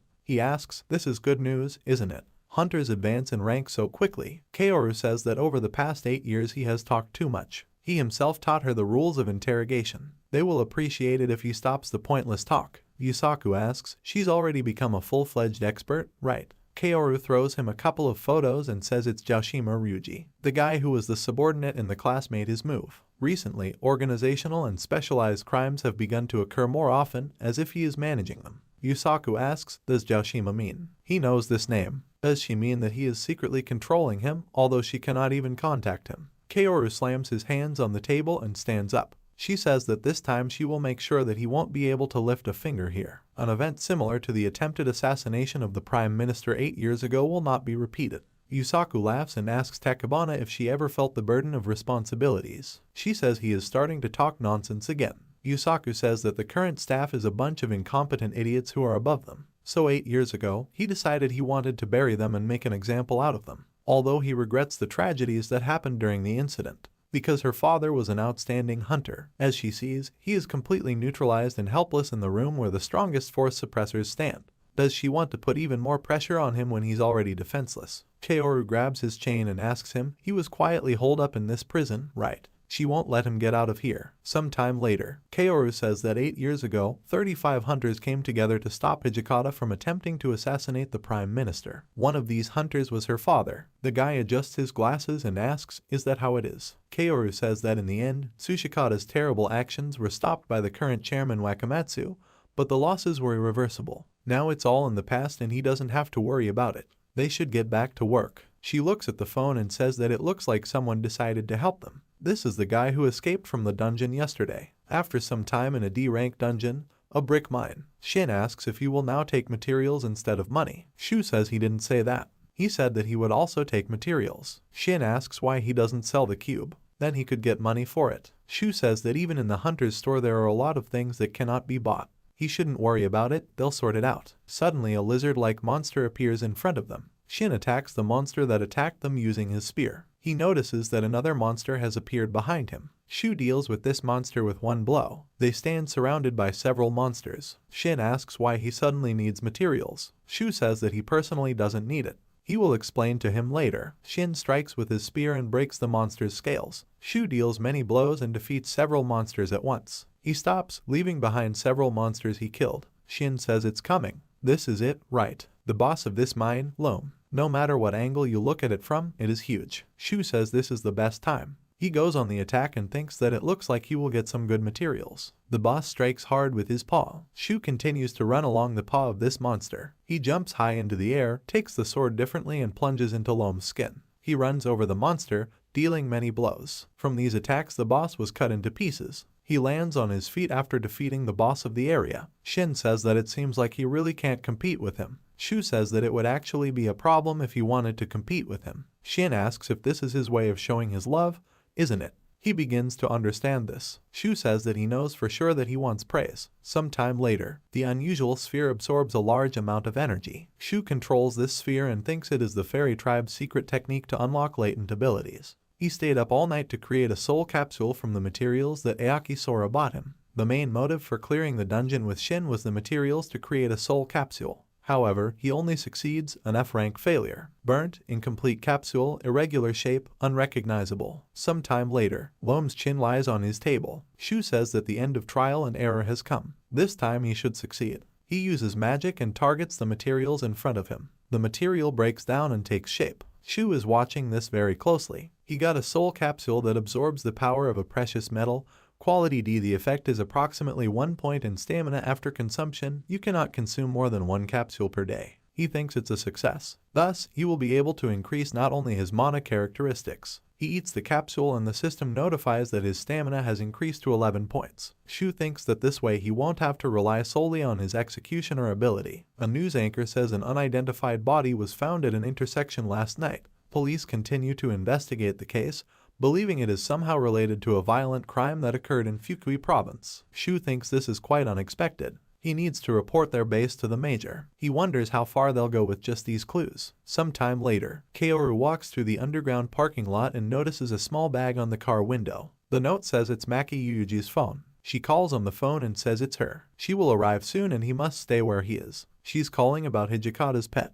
Maybe she has an idea. Shu leaves immediately after confirming that the phone was found by the police. Some time later, Kaoru says that when there is a crime involving forces, Joshima Ryuji is always somewhere nearby. A man's voice asks, does she mean that this man is now in Tokyo? She understands the seriousness of what was said, right? This is Matsuo Duzan, a colonel from the Hunter Control Division. Kaoru agrees with him and says that he understands. Duzan asks on what basis did she come to such a conclusion. Kaoru says that there was only one number recorded on the burning phone. His signal points to the location of their hideout in Tokyo where Joshima was last seen. Duzan says the incident happened in Fukui. Their motive was a plant with explosive power. They also found a lot of evidence pointing to Fukui at the scene of Maki's death. Joshima was also spotted there. The association sends hunters for this master. This is their chance to catch everyone at once. Kaoru asks, however, what if Joshima's real target is in Tokyo? Duzan asks if she means that his goal is related to Hijikata. She thinks about his words. He asks what he needs from this old man. Kaoru says that perhaps they want to attack the Prime Minister again. Even if this is not the case,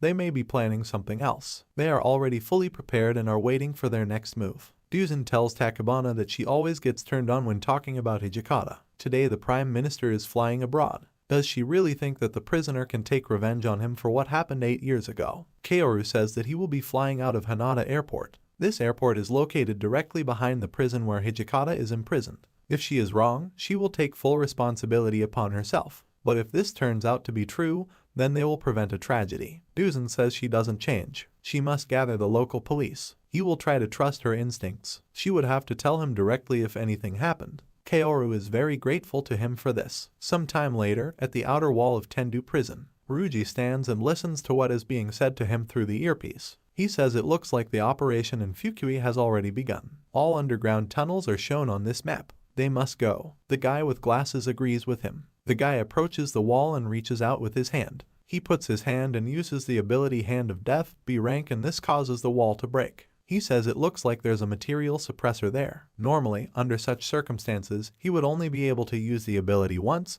but if he equipped this, the problem would disappear. Everyone should wear these bracelets. Ryuji goes forward and says the operation is about to begin. He leads a crowd of people and, looking at the map, stops at a certain place. He signs to be quiet and points his finger upward. The guy touches the ceiling and uses his ability. Because of this, the ceiling above them breaks. They climb the stairs they brought with them. Ryuji comes through the door and the man asks who he is and how he got here. He quickly runs towards the police, sending one of them flying with one blow and pinning the other to the ground, grabbing him by the throat. Ryuji stands up and says that they must hurry. The control room is directly in front of them. They approach the door and he points to this door. The guy with glasses uses his ability and makes a small hole in the door. Ryuji leans towards the door and inhales a large amount of air. Using the rank lethal poison ability, he exhales into the hole in the door. They hear people inside the room begin to cough and choke. After some time, they go inside and see several killed policemen. Ryuji says that everything is going well so far. The guy with glasses says that's it for now. If help comes, it will become more difficult for them. Ryuji types something on the keyboard and then presses the red button. He says they should go to this man. Sometime later, Yusaku, chained, smiles at what he sees. There are a lot of people standing in front of him and Ryuji tells the instructor that they are here to pick him up. Yusaku says it's a very good parade. He's already tired of languishing in anticipation. Joshima. At the same time, Kaoru is driving in the car and says that this is not enough. They must increase immediate reinforcements and dispatch all participants. After this, if the association can provide assistance. Is he listening to her? The call was interrupted and she became angry, and the car began to drive faster. Some time later in Tendu prison, Kaoru and his assistant enter the prison building. She sees 3 people leaving the policemen lying on the floor. One of the policemen says they were just one step too late. Kaoru runs towards them, and her assistant says that it is too dangerous. She looks at the criminals and thinks that the suppressors are still working. If they can't use their powers, they still have a chance to win. She takes out her gun. The guy with the glasses turns around and asks what is she doing. She shoots them several times. The guy with glasses puts his hand forward and destroys the bullets that were flying at them. He asks if she won't even say hello to them. The control department has very bad manners. Kaoru is surprised and wonders, did he just use an ability? Even despite active suppressors. The guy says they're just idiot servants. Did they really think that they would come here unprepared? She wonders if this bracelet really blocks the effect of suppressors. Ryuji says that she is looking for trouble again. Yusaku asks if he is talking about Takabana. He turns around and says he sees a familiar face. Did she come to celebrate their release from prison with them? Kaoru says he should stop talking nonsense. She asks him to return to his cell. She knows that he is again targeting the Prime Minister, just like 8 years ago. Yusaku says she is as perceptive as always. However, her coming here won't change anything. He doesn't plan to fight her because she's going to die today anyway. And now he asks to forgive him. Still, people at the airport are strict about punctuality. The police start shooting and say they can't let him get away. Even if they kill him, it doesn't matter, the main thing is to stop him. Ryuji uses his ability and releases a deadly poison. The police begin to run away from him. Kaoru tells Hijikata that he should stay where he is. The guy with glasses very quickly appears in front of her and says that if she wants to play with someone, then he is right in front of her. He grabs her by the tie, but does not have time to use the ability because something stopped him. The guy shoots him and tells him not to move. The guy with the glasses asks did he really think he would let him hit him. He destroys the bullets and asks, is this all Hunter Control can do? This is ridiculous. He will grind it into powder. He attacks Kaoru and is already swinging to use his ability. Suddenly someone attacks him and cuts off his hand. The guy with glasses falls to the ground and screams loudly in pain. Someone is holding the surprised Kaoru. Shu asks, so it's just the two of them left? Kaoru is surprised that he is here. He says they haven't seen each other for a long time. The guy uses his ability to stop the bleeding and asks if he's in league with Hunter Control. He laughs and says that he can even use abilities. He's definitely unusual and he likes his strength. This hand was dear to him. Shu thinks that small pawns who can't do anything but talk are the same in all worlds. The guy throws a punch and asks what is he laughing at. Shu swings his sword and strikes, but the guy managed to put up a barrier. He closely monitors the enemy's next moves. What surprised him a little was that he instantly created a mana barrier. He breaks through to him and thinks it's a worthless trick. The guy is surprised by what he does. Shu strikes with his sword and impales this criminal. He defeats him with this blow. The system notifies that his level has increased 3 times and he has acquired a new ability. He looks at Ryuji and says that he will be next. Ryuji says that he must be under the influence of a suppressor. How can he even release so much mana? Shu says it looks like it will never end. They caused such a commotion because of one sinner, but they will have to pay for their sins. Ryuji says that he has already heard his voice somewhere. He remembers that they spoke on Maki's phone. He says that it was he who spoke to him on the phone. He was the one who killed Maki. He can forget about a quick death. Shu says he didn't expect him to grieve for his partner. This is very unexpected. He should stop this pointless conversation and attack. Ryuji fires several poison balls and tells him to shut up. Shu dodges his attacks and thinks that compared to Aoki Sora's lightning, his weak fire is much easier to stop. But a single hit from his ability is enough to kill anyone. If he can hurt him, it will be sad. He needs to end this fight as quickly as possible. The system notifies that his mana has been increased by 20 points. He begins to quickly run to the attack. Ryuji grins seeing this and uses his ability. Shu parries his attack with his sword and continues to close in on him. Ryuji dodges his sword attack. Shu takes the sword differently and swings to attack. Ryuji is surprised by what he just saw. He slashes his sword all over his body. With this blow he defeats him. The system notifies 4 times that its level has increased. Kaoru thinks it's incredible because he's currently under suppressors, but he can move like that without his powers, with only a little sword fighting skill. She asks, they met in an E-rank dungeon before, right? What's his name? Shu states his first and last name. Kaoru says this area is off limits to civilians. How did he get here? More importantly though, it looks like his timing was perfect. Shu asks what she is trying to tell the man who saved her life. Besides, it seems to him that now is not the time to think about it. There was another person with them, right? Kaoru thinks that she only crossed paths with him for a second, but she recognized him immediately. Mana like his is rare to find anywhere. He may be the strongest person she has ever met in this world. Shu says that, however, everything is going according to his predictions. That reminded him that they still had reinforcements left, right? At the same time, Haenda Airport is engulfed in flames. Yusaku is there, causing the mayhem. The policeman asks what is this? Does anyone have any ideas? Another hunter says that it must be at least an S-rank hunter. The main plane still has to take off. They must contact the association and request assistance. At his command, everyone should start shooting. He orders to shoot and all the policemen immediately obeyed his order. Yusaku is surrounded by such intense flames that the bullets melt and cannot reach him. He walks on the hot ground and bullets fall at his feet. Many policemen run towards him. They all stand in front of him and point their weapons at him. Yusaku asks if life really doesn't teach them anything, right? He directs the fire with his hand and says that they should just burn alive. He fires several fireballs that hit one of the planes and blows it up. There is a powerful explosion that scatters the police. They all scream in pain due to the explosion. Yusaku stops in his tracks and notices that a hunter with a dagger has appeared behind him. He grabs this hunter by the head and says that he does not believe that any of the hunters are still alive. He slams this hunter into the ground while continuing to use his ability. He says he is very weak. Who was his instructor? He can't seem to find that politician. So he used this trash to hide somewhere safe and play hide and seek with it. Prison was a dark place, but it gave him a great opportunity to learn his abilities. He uses Super Spell, Fire Burst, Mana Burst, Fireworks Festival, Crossover, Fireball, Super Punch. A new ability has been added to him. The embodiment of fire. Yusaku laughs loudly and says that this ability matches the instructor. He uses a huge amount of flame and destroys everything that was in front of him.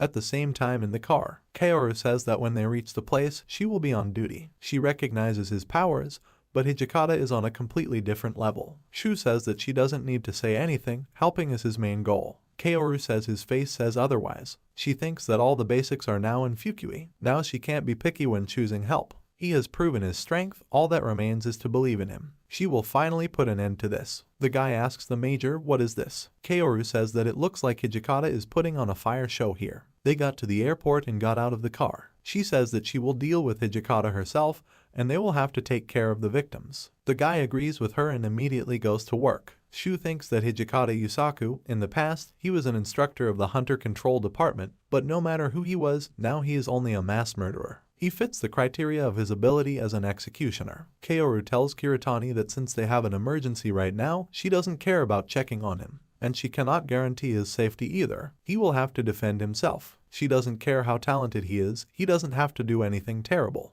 Now there is a war on the edge of life and death. He must understand the limits of his capabilities and be careful. Shu thanks her for the advice and says that he will keep it in mind. At the same time, at the destroyed airport, Yusaku killed a man with his ability and says that he was waiting for him, the Prime Minister Yoshimura. He says it's Hijikata again. Yusaku says he spent 8 years trying to calm down, but unfortunately he could only come to one conclusion. He can't stand taking orders from someone like him who has no ability at all. He reaches out his hand to the Prime Minister but stops. He tells Takabana that he warned her so many times, but she still came here. Kaoru says she can tell the instructor the same thing. She told him to sit quietly in his cage, and yet he overstepped his bounds. Yusaku says that time goes by very quickly. She has grown so much. Kaoru says that he should stop talking nonsense and he better give up. Yusaku says that giving up is just crazy. He raises his fist and is about to attack Yoshimura. Suddenly a blade appears in front of his face and this stopped his attack. Shu stood between him and the Prime Minister. He turns to him and asks him to move to a safe place. Yoshimura thanks him and asks who he is. Shu says he probably shouldn't reveal his name. Is he injured? Yoshimura says he's fine, he needs to get out of here. Yusaku asks who is he. Shu says what he already said just now. There is no need to reveal his name. Strong fiery energy appears in Yusaku's hand.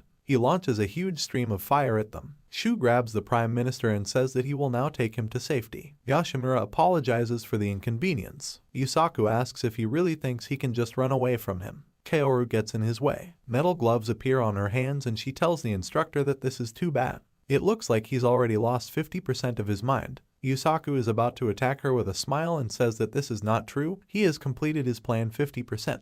When he kills everyone, then this will all end. They run towards each other and are about to attack each other. They clash with each other using their abilities. Yusaku stopped Kaoru's attack with his burning hand. This surprises her very much. Yusaku laughs and says that he doubts she can survive. He hits her body with his other hand, his fiery fist, and it pushes her away, but the wound on her stomach is immediately healed. Yusaku says it's super regeneration, so she let him cut her flesh to break his bones. Kaoru very quickly found herself behind him and was about to attack. Yusaku turns around and strikes and says that it was very naive. She manages to dodge, but his hand appeared from the fire and he grabbed her by the throat. He is going to attack her with his second hand, which is filled with enormous fiery energy. Kaoru covers himself with his arms from this attack of enormous power. She is thrown several meters back, severe burns are visible on her arms, but she still tries to get up. At this moment, Shu appears and slowly walks towards them. He says they have to stop. Kaoru says that even he is no match for this monster. Shu tells the major that she did everything she could, so she shouldn't force herself. She just needs to watch. The system notifies that he has increased his mana by 20 points and now has 110 mana points. Shu says that then she will understand what it means to jump over her maximum and use her full potential. Yusaku stands next to him and says that it's good that he got out of prison, but it looks like too many people came to congratulate him.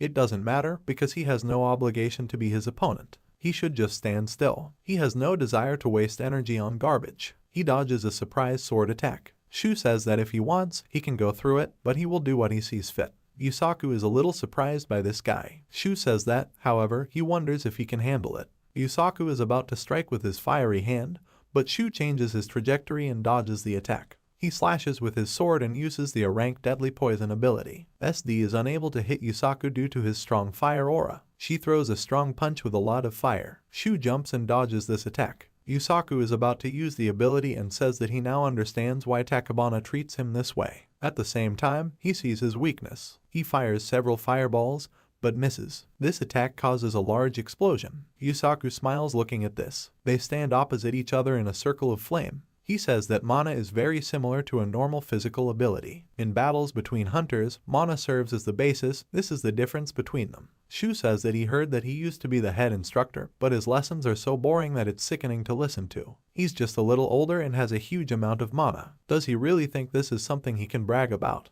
Yusaku asks what did he just say. Shu says what he means is that if he doesn't feel like fighting, he can just go back to his cell. He thinks that the difference in their mana is too great. Now he is clearly stronger than him. Realizing this, he wants to make a show out of it. Yusaku uses a super spell ability. Shu slashes with his sword, but is unable to penetrate the fire magic. He asks, so he admits that he does not want to attack. Yusaku says that may be true. They deal a lot of attacks to each other but don't do much damage. Shu jumps back and says that he is very slippery. He thinks that if they continue, the fight may drag on. He starts to run away somewhere. Yusaku asks if he has given up already. Shu wonders if he should increase his distance. He jumps off the fence and heads into the forest. Yusaku laughs and says that he doesn't have to think about how easy it is to run away from him. Several explosions occur near Shu. He thinks that it looks like he won't let him increase the distance. Most likely he is playing with it. He jumps high into the air. Yusaku laughs and asks if he really wants to play catch up. Shu runs towards the burning city and his opponent follows him.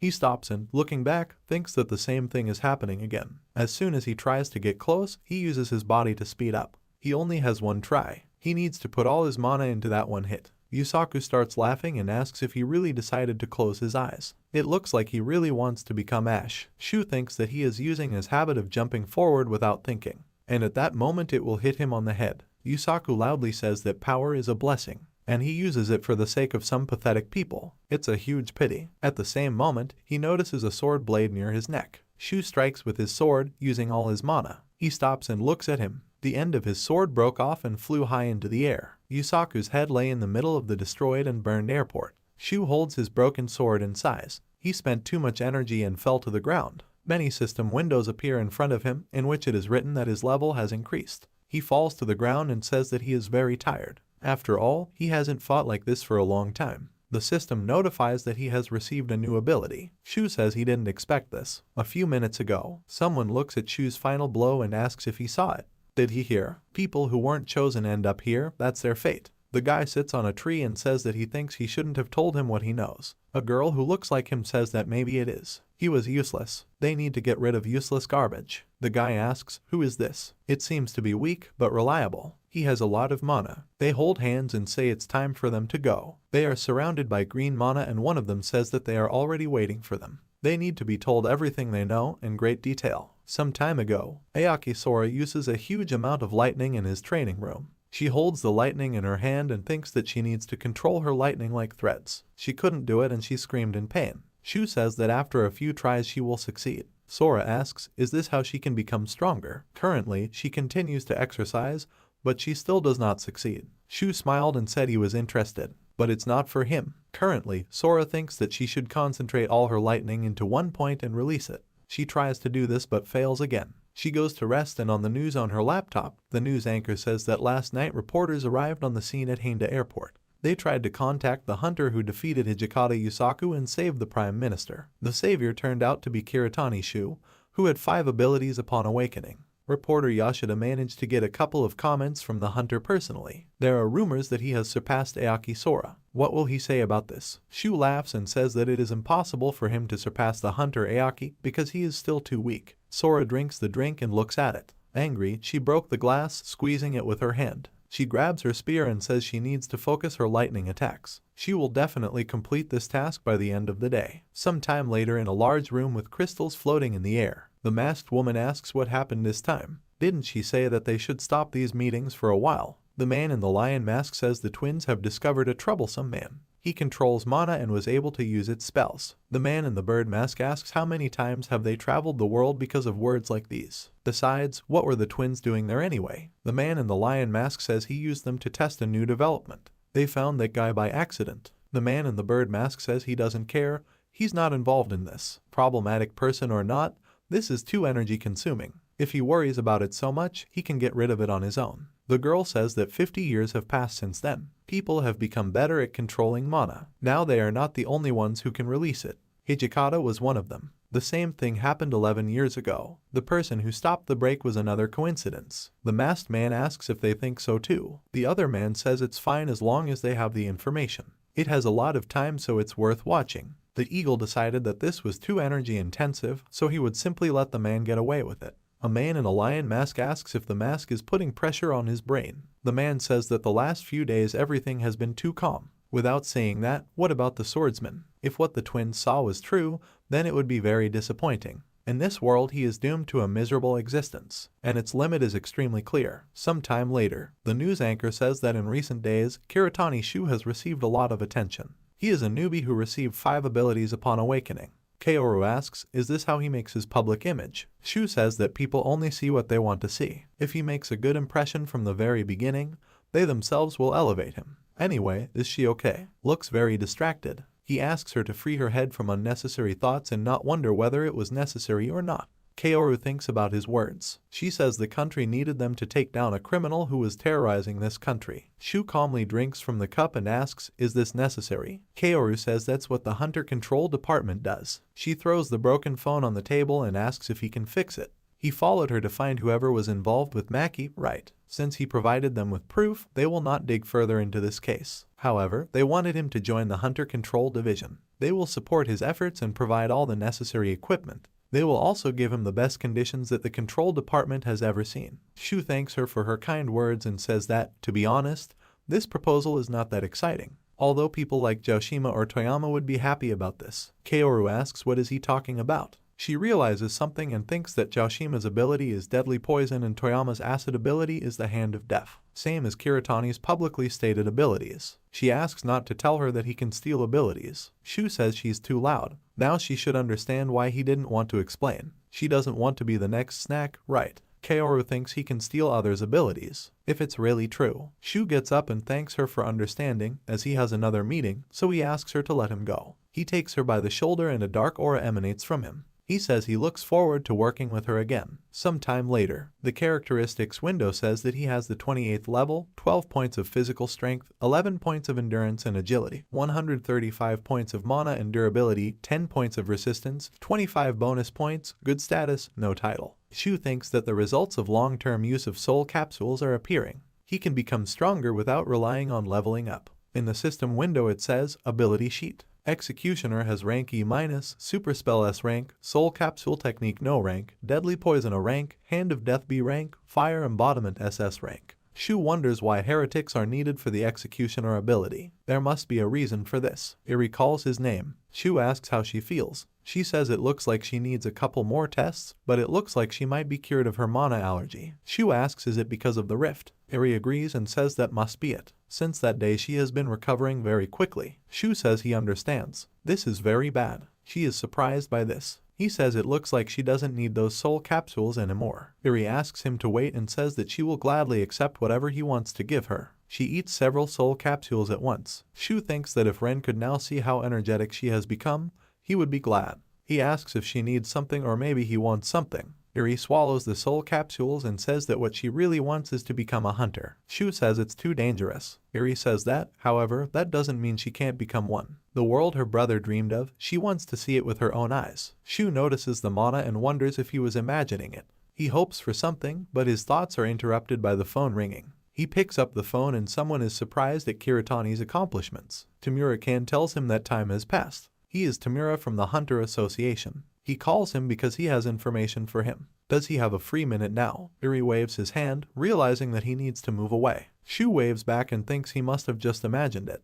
He agrees and says that he is free. Tamura-kan says that in fact, because of the recent incident, the association decided. A month later, someone asks what is going on. Why is everyone so free this year? People on the internet are writing that the first X-rank hunter may soon appear in Japan. Only if he actually defeated Hijikata. This is a real-born hero. Hijikata was in prison for 8 years, right? He heard that he was completely immobilized and even had difficulty walking. He shouldn't say this, but the association president was still at a rank when he was put behind bars. Most likely, he has a rank of at least S. If all this happened for the sake of show, then it will be sad. Shin asks if he's not angry that they write such things about him. Shu says he's more worried about the fact that he's still at C rank even though he's studying for it. He begins to think about what keeps him busy. Shin says it's because he looks at it subjectively. For a novice hunter, it develops very quickly. There is not a single hunter who would grow so quickly in a few days. Shu says he shouldn't compare himself to others. If he becomes arrogant when comparing himself to others, he will never grow. Shin tries to tell him something. Shu says that he even wonders what else he will say. Shin says he was wondering what the association wanted from him.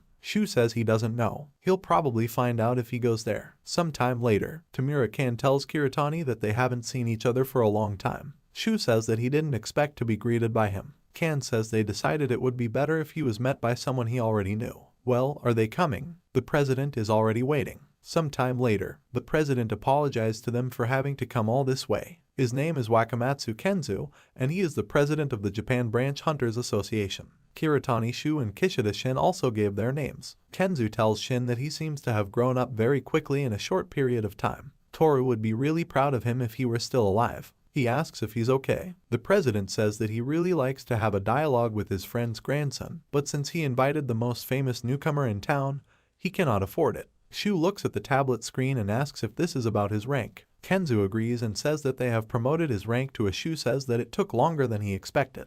The president says there were many voices in the association who mentioned that he was too inexperienced. Regardless, such a rapid rank is unprecedented. Even Aoki Sora took a whole year to reach a rank. Shu says he feels like he deserves an S rank. Of course, he is ready for his application to be withdrawn. Kenzu says he doesn't think he will be satisfied with this. This place is available only to those people who have proven themselves well. This is where he would like to make a proposal. Shu asks what offer. Kenzu says that after the Remara Labyrinth incident, it became clear that dungeons could change dramatically. The association took this into account and increased the ranks of most dungeons. This caused the HI dungeon to change its rank from S rank to SS rank. According to the scout team, all the monsters in the dungeons are guard type. They came to this conclusion only because the weapon had no effect on them. Shu thinks this means there is a core somewhere in this dungeon. Is this a type of fault flood? Kenzu says that's where he comes in. Would he like to join the investigation? Depending on the outcome, this could serve as proof of his abilities. Shu asks if he feels like he's asking too much from the newcomer. Kenzu says he doesn't need to try to trick him. He must not know, but he has been following him since the beginning of the hunter exam. He knows that he has become stronger. Shu hands over the tablet and says that it says that the kill team can only consist of guild members. Isn't there a limit to the number of people who can enter? Kenzu agrees and says he's right. He forgot about this part. He's planning to create his own guild, isn't he? Shu agrees and says this is a good time to do it. He will join the kill team. Kenzu says that Tamura will let him know about the details of the mission. He wishes him luck. Shu is very grateful to him. He thinks he should thank Hijikata for this. It's not every day that he gets access to an S-rank dungeon. It's time for him to create his own guild. Shin asks why he suddenly decided to create a guild. Shu says that he wanted to start a guild when the opportunity presented itself. Since the association supports him, now is the right time. Shin asks, then what name will his guild have? Shu thinks about the name. He thinks this is a good opportunity because he wants to attract the people he was associated with in his past life. He needs something that was burned into the memory of his past life. Continent Aslan, God Edia, Overload. He has more bad memories than good ones. He says he has decided on a name. This will be Overlord. Thus, the F-rank Overlord Guild appeared. Shin says that however, they only have 2 guild members. Shu asks if he has anyone in mind. Shin says he thinks they need a healer. They are very important for dungeon raids. Shu thinks, does he mean a healer? They are irreplaceable, so it's always better to have at least one. He says they will think about it later. In any case, he doesn't have to submit a destruction request this time. Shin is surprised by this and asks why. Shu says it's because it's very dangerous there. He thinks he has talent. In the future, he will be able to fully master the mana enchanting skill of the ancient racial dragon race, but not now. He says that this time they will go to an S-rank dungeon. He cannot promise that he will protect him. If something unexpected happens, he will not be able to take responsibility. Shin says he wants to go with him. He couldn't get stronger if he just waited. He must continue to test himself. Shu turns around and thinks that he has learned how to say the right words. He leaves and says they need to go to the hunter's store now. Their equipment is not good enough. Shin asks, will he buy him something too? Shu agrees and says that he must take care of his talented tank. Sometime later, at the hunter's store, Sora tells Kiritani that she is not someone he can call on a whim. Shu says that even though she says so, she still came. He thinks she has some motive of her own. Did she dye her hair? Sora says that she will tell him about it another time. Anyway, what does he want from her today? Shu says that he was invited to join the destruction team of S-rank Dungeon HI. He would greatly appreciate an expert's opinion. Sora stays where she is and reads something on her tablet. Shin asks who is this suspicious person. Is she a broker or something like that? Shu hopes its budget will be sufficient. He says he has nothing to fear. Most likely he should know who she is too. Shin asks if he should know her too. So is she a celebrity or something? Sora takes off his mask and says they can go. Shin is surprised and is about to tell her name. Shu covers his mouth with her hand and says that it will be problematic if people around recognize her. Sora says that she will show them the best places that sell the best equipment. Sometime later, Shin carries huge bags. Sora says that she thinks they have finished preparing the equipment. Shu asks what weapon they chose. He didn't see anything outstanding. Sora says that there are no weapons suitable for him here. There is a store that she always goes to. They must go there. After some time at the store, the man laughs and says welcome. Then what's her order today? This man's name is Izumi Shuguru. He has the abilities of a technician. Sora apologizes and says that she is here today to introduce the two. Kishida Shu bows and says his name. Kiritani Shu simply says his name. Izumi sighs and looks at them. He turns away and apologizes, saying that they should leave. Even if it's Sora's request, he still doesn't want to sell to these two. Sora is surprised and calls his name. Shu says that he too will not choose a sword just because it was made by a master blacksmith. It should have value in itself. Be that as it may, despite how arrogant he acts, this is not surprising. He expected something exceptional since it was Aoki's recommendation. He takes one of the swords and says that, for example, this sword makes him feel like it will break even when he just holds it. And he sells something like this. Izumi became very angry. He turns and tells this guy that he has courage. If he can break this sword, then he can choose anything in this store. Shu runs his finger along the blade of the sword he had in his hand. Sora is about to say something to Izumi. Suddenly a loud crash was heard. The tip of the sword falls to the ground and slams into the floor. Shu asks what he said earlier. Izumi is very surprised and looks around. Sora and Shin stand and say nothing about this. Shu asks if he has any other complaints. Izumi takes out the sword fragment and says that he can't believe it.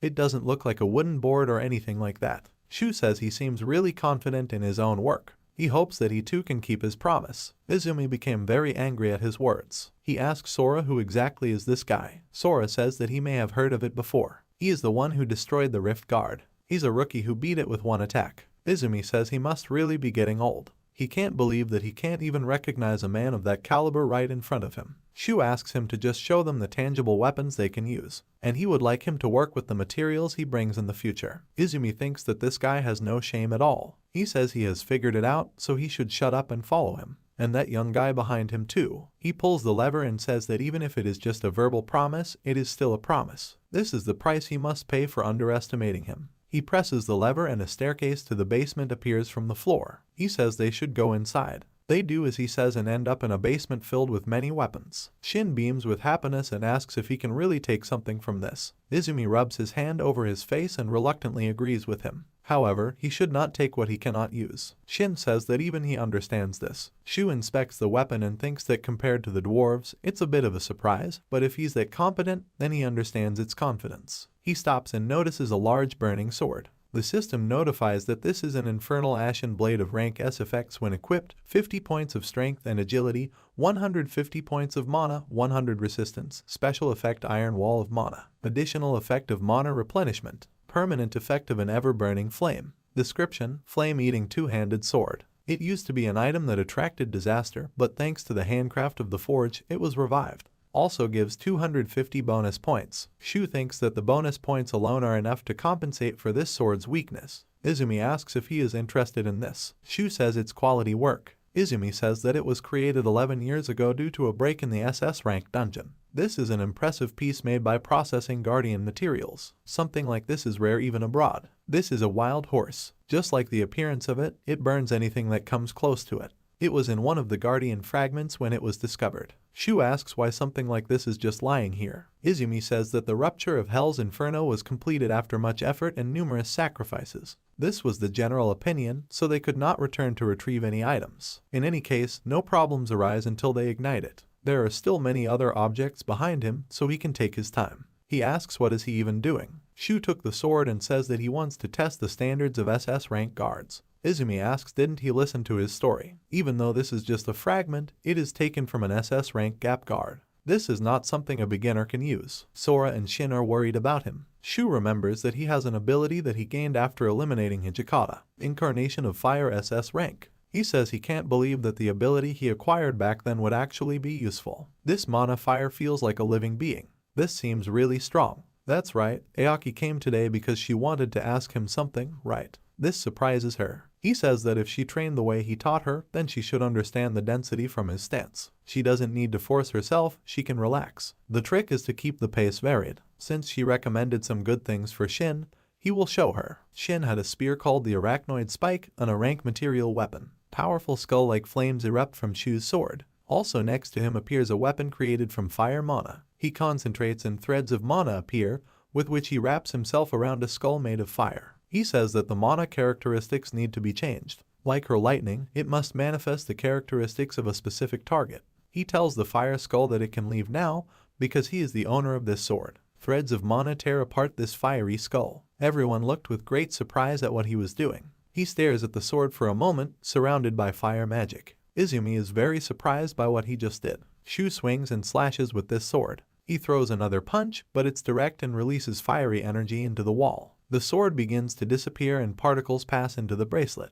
Shu wonders, is this usually a bracelet? It looks like some kind of high-level technology. A system window appears in front of him, in which it is written that he is a new martial artist, rank SS, ability to skillfully use any weapon. Any weapon that comes into contact with the owner increases its effectiveness depending on the amount of mana. Shu wonders if his current experience has awakened a skill from his past life. This is a good thing. This means he can use any weapon. He says he'll take it. Sora asks him to wait and says that he has a lot to tell her. She doesn't think one shopping trip will be enough to repay them. Shu asks if she has any other information. Sora says that they should be careful about the S-rank dungeon they are going to. Shu asks why she is telling him this out of the blue. Sora says that there are many hunters who are hostile against him. The dungeon is isolated from the outside world. Many hunters are cruel and vindictive. He should be very careful around high-ranking hunters. Bear Guild will also be participating in this event, so he should let them know if they need any help. Shu says he's fine on his own. Sora says it's true, for a man who single-handedly defeated Hijikata, he went beyond all limits. Then they will see each other in HI. A few days later, Cradle Magnus, S-rank dungeon HI Providence. Shin says that as expected, it's a bit nerve-wracking since it's an S-rank dungeon. Shu says he won't have any problems if he just follows him. However, the atmosphere is really strange. Even professional hunters would probably be alarmed by an S-rank dungeon. If they would just cheer themselves up like he said, it would be for the best. Many hunters watch them from afar. He says it appears Aoki's fears were true. Looks like this is going to get boring. After some time in the tent, Shu says he's glad to meet you. He gives his name and says that he is the master of the Overlord Guild. Sitting next to him is Yasuda Yuuki, the master of the Arrow Guild. He specializes in long-range attacks. Yamagawa Nami is the master of the Yamabiko Guild. She is a buffer. Shu thinks it looks like they're going to treat him like he's invisible. A man with a large halberd enters the room. He asks is that everyone who is in the third group. His name is Arakawa Jin. He is the master of the Titan Guild, a tank. Shu says his name and says that he is the master of the Overlord Guild. Jin asks which guild. There are only 2 people here. He had heard of it before. He was told that he was the guy who killed Hijikata, right? Shu says he was just lucky. Jin says it's true. He had already seen Hijikata in his prime. He doesn't even think that the current him could have defeated him back then. Then how could an inexperienced person like him surpass him with his actual abilities? Shu thinks that's what it comes down to. He says if he can't believe it, he should check it out for himself. It looks like he doesn't believe in his abilities. If he can't do it, no one else can. What a sick way of thinking. Jin got very angry and called him a freak. Yuuki tells them both that they should calm down. It's almost time to clear the dungeon. Jin calmed down a little and grabbed his halberd. He grabs Shu and says he'll see how long his nonsense lasts. Jin left and he brushed off his shoulder after him. Some time later, it is said that all the monsters in the Cradle of Magnus are guardians. The reason has not yet been confirmed, but it is easy to guess that there is a core inside the dungeon. Outside the dungeon, hunters are on standby just in case something happens. After all, you never know when something like a fault will connect with the outside world. Uhara Genosuke says that this dungeon is definitely different from normal dungeons. This time, a subjugation team was assembled to prevent danger in advance. He wants each group to set about conquering the territory they have chosen. Luckily, Shin goes into the portal and says that he is finally entering an S-rank dungeon. The rest of the hunters go with him. Sometime later, there is an explosion in the dungeon and the hunters say that it is coming. Jin defeats a wolf-like monster. The hunters shoot arrows and say that they should leave the big monsters to the tanks and clear out the small monsters. They must use their abilities when the front and back rows switch places. The hunters defeat the monsters that were in the dungeon. Someone tells the guy that he should go if he's finished figuring things out. Shu thinks there is no loophole for him to enter through. Is he really planning on not giving him the opportunity to work with the area? Jin smiles evilly, looking at him. Shu thinks that he has decided to keep him in a place where their lives are at stake. He is a very close-minded person. Shin asks if he will be okay. Shu says he doesn't need to worry. In fact, this is the ideal level for him. A huge monster appears in front of them. Shu thinks they don't even try to hide it now. Jin asks, is it finally time for the Overlord Guild to show itself? They only have 2 people. He can't do anything about it. Shu says they've finished preparing, so he should shut up and watch. He thinks there is no need to use the infernal ashen blade here. He says they should go. Shin agrees and goes on the attack. He encounters a huge monster and tries to stop it.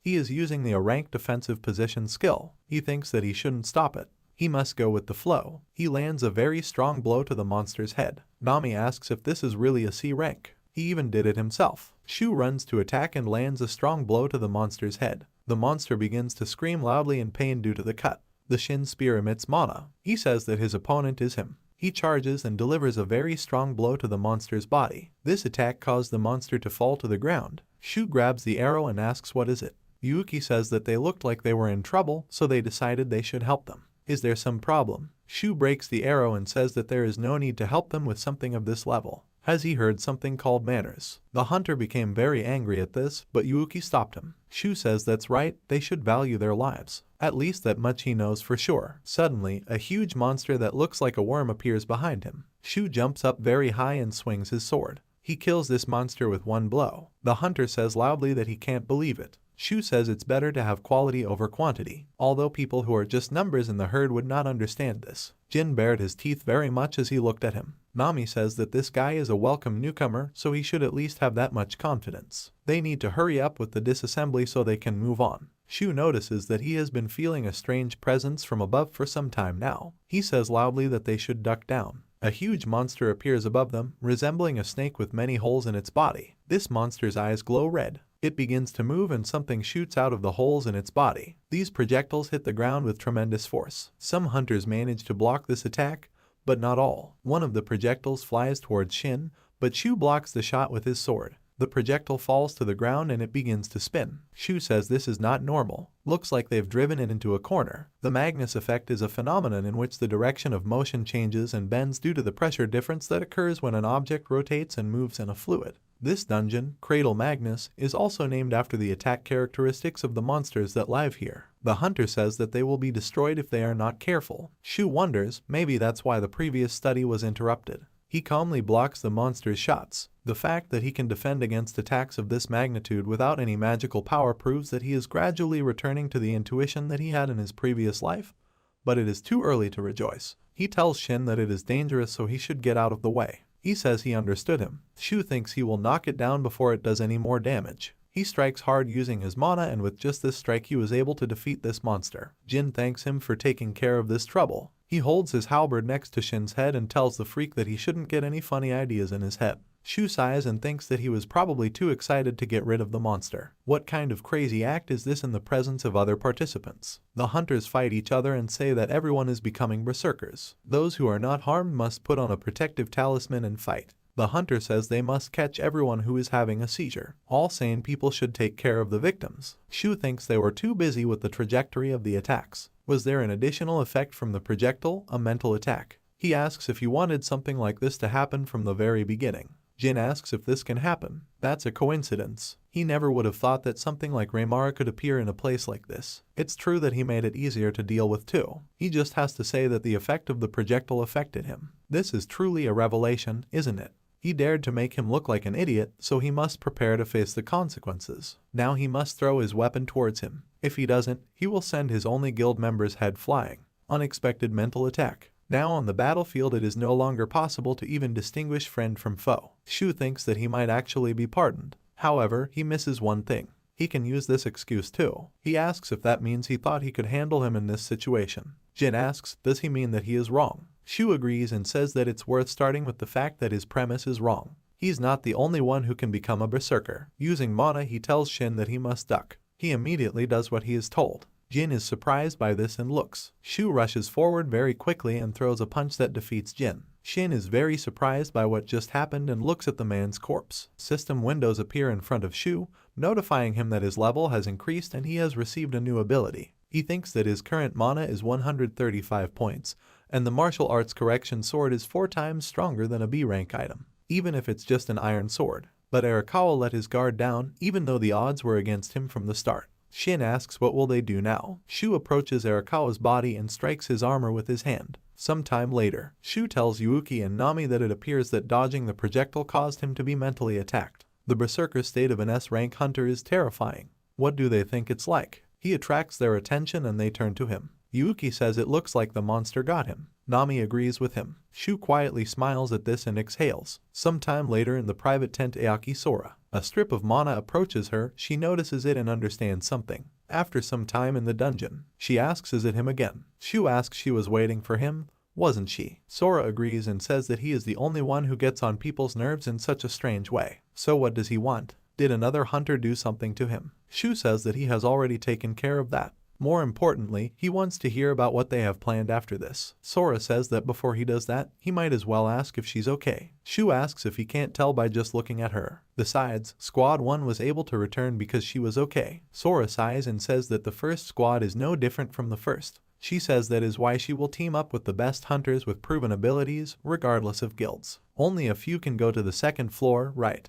They might even change placements. Shu thinks that the best hunters know each other and are aware of each other's abilities. This most likely means that a limit has been set on the power of submission. He says that in that case, she should recommend him when the time comes because he really wants to go up to the second floor. Sora asks, this is so typical of him, right? Shu says he thought they were close enough for him to say that. She says that he should not decide one-sidedly that they are close. They've only dated a few times, so their relationship isn't that deep, is it? Shu says that he will teach her the next step regarding how to use mana. It's a good deal, isn't it? Sora takes a step back and asks he shouldn't expect anything, okay. Although he has the right to make suggestions, it is not absolute. If it is an offer that is not worth it, then the guildmaster will gladly reject it. Shu says he doesn't mind. What matters is her recommendation. Sora leaves and says she doesn't need his flattery. He remains standing in place and does not understand why she was angry. Should he check what he got by killing Arakawa before returning? First, he must increase the amount of mana by 10 points. He looks at the system window and says that he doesn't see an ability that he can use. Berserk, power explanation, mental and physical aspects are inversely proportional. The ability increases all characteristics except resistance, offering part of your mind. Shu thinks this is a very characteristic Arakawa trait.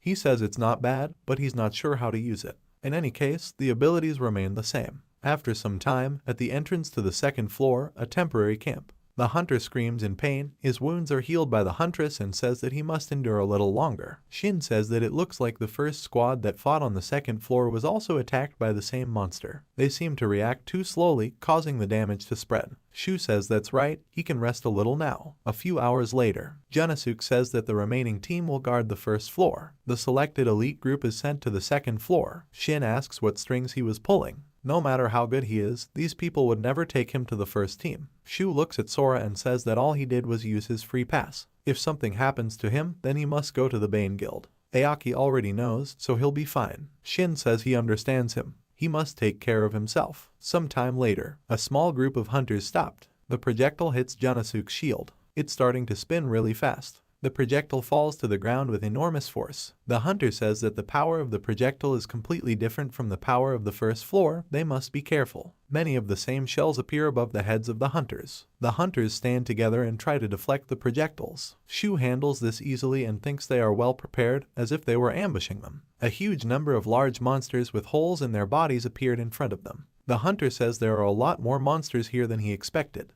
The monster's eyes glow red and they roar loudly, firing multiple projectiles at the hunters. People try to protect themselves from these shots by hiding behind shields. The hunter says that this is some kind of joke.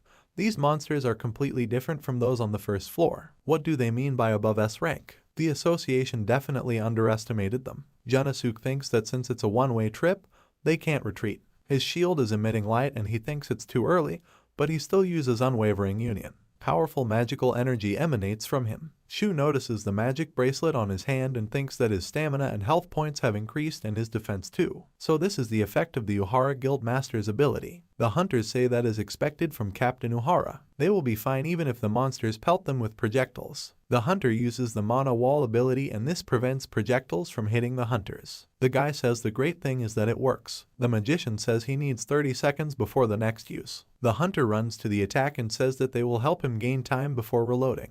The guy brings 2 hunters and says that they were both infected with rabies. The other guy says they can heal them here. Shu looks at this and thinks that high-ranking hunters have perfect teamwork and communication skills. Suddenly a monster appears behind him. He turns around and defeats this monster with one blow of his sword. He thinks that since their ranged attacks stopped working, they seem to have changed their strategy. Looks like it's his time to play with them. He runs at high speed and defeats 2 monsters. Another monster appears in front of him and was about to attack him. Shu dodges this attack and strikes the monster's body with his sword. The system notifies that he is using the rank lethal poison ability. Through his sword, he releases poison into the monster's body. At the same time, another monster appeared behind him and was about to attack him. Shu points his hand at him and releases mana. The system notifies him that he is using a rank B Death Hand ability. With this attack, he defeats the monster that attacked him from behind. He pulls the sword from the monster's body and removes his hand from the other. The hunters say he must be mocking him. They thought he was only here because of his connections with Aoki. Shu deals with a huge number of monsters in a very short period of time. The hunter asks if he dealt with all these monsters alone. In fact, it is no longer a matter of talent. Some time later, when the hunters kill the monster, in a large room, someone says that they are going to go up to the 3rd floor after cleaning.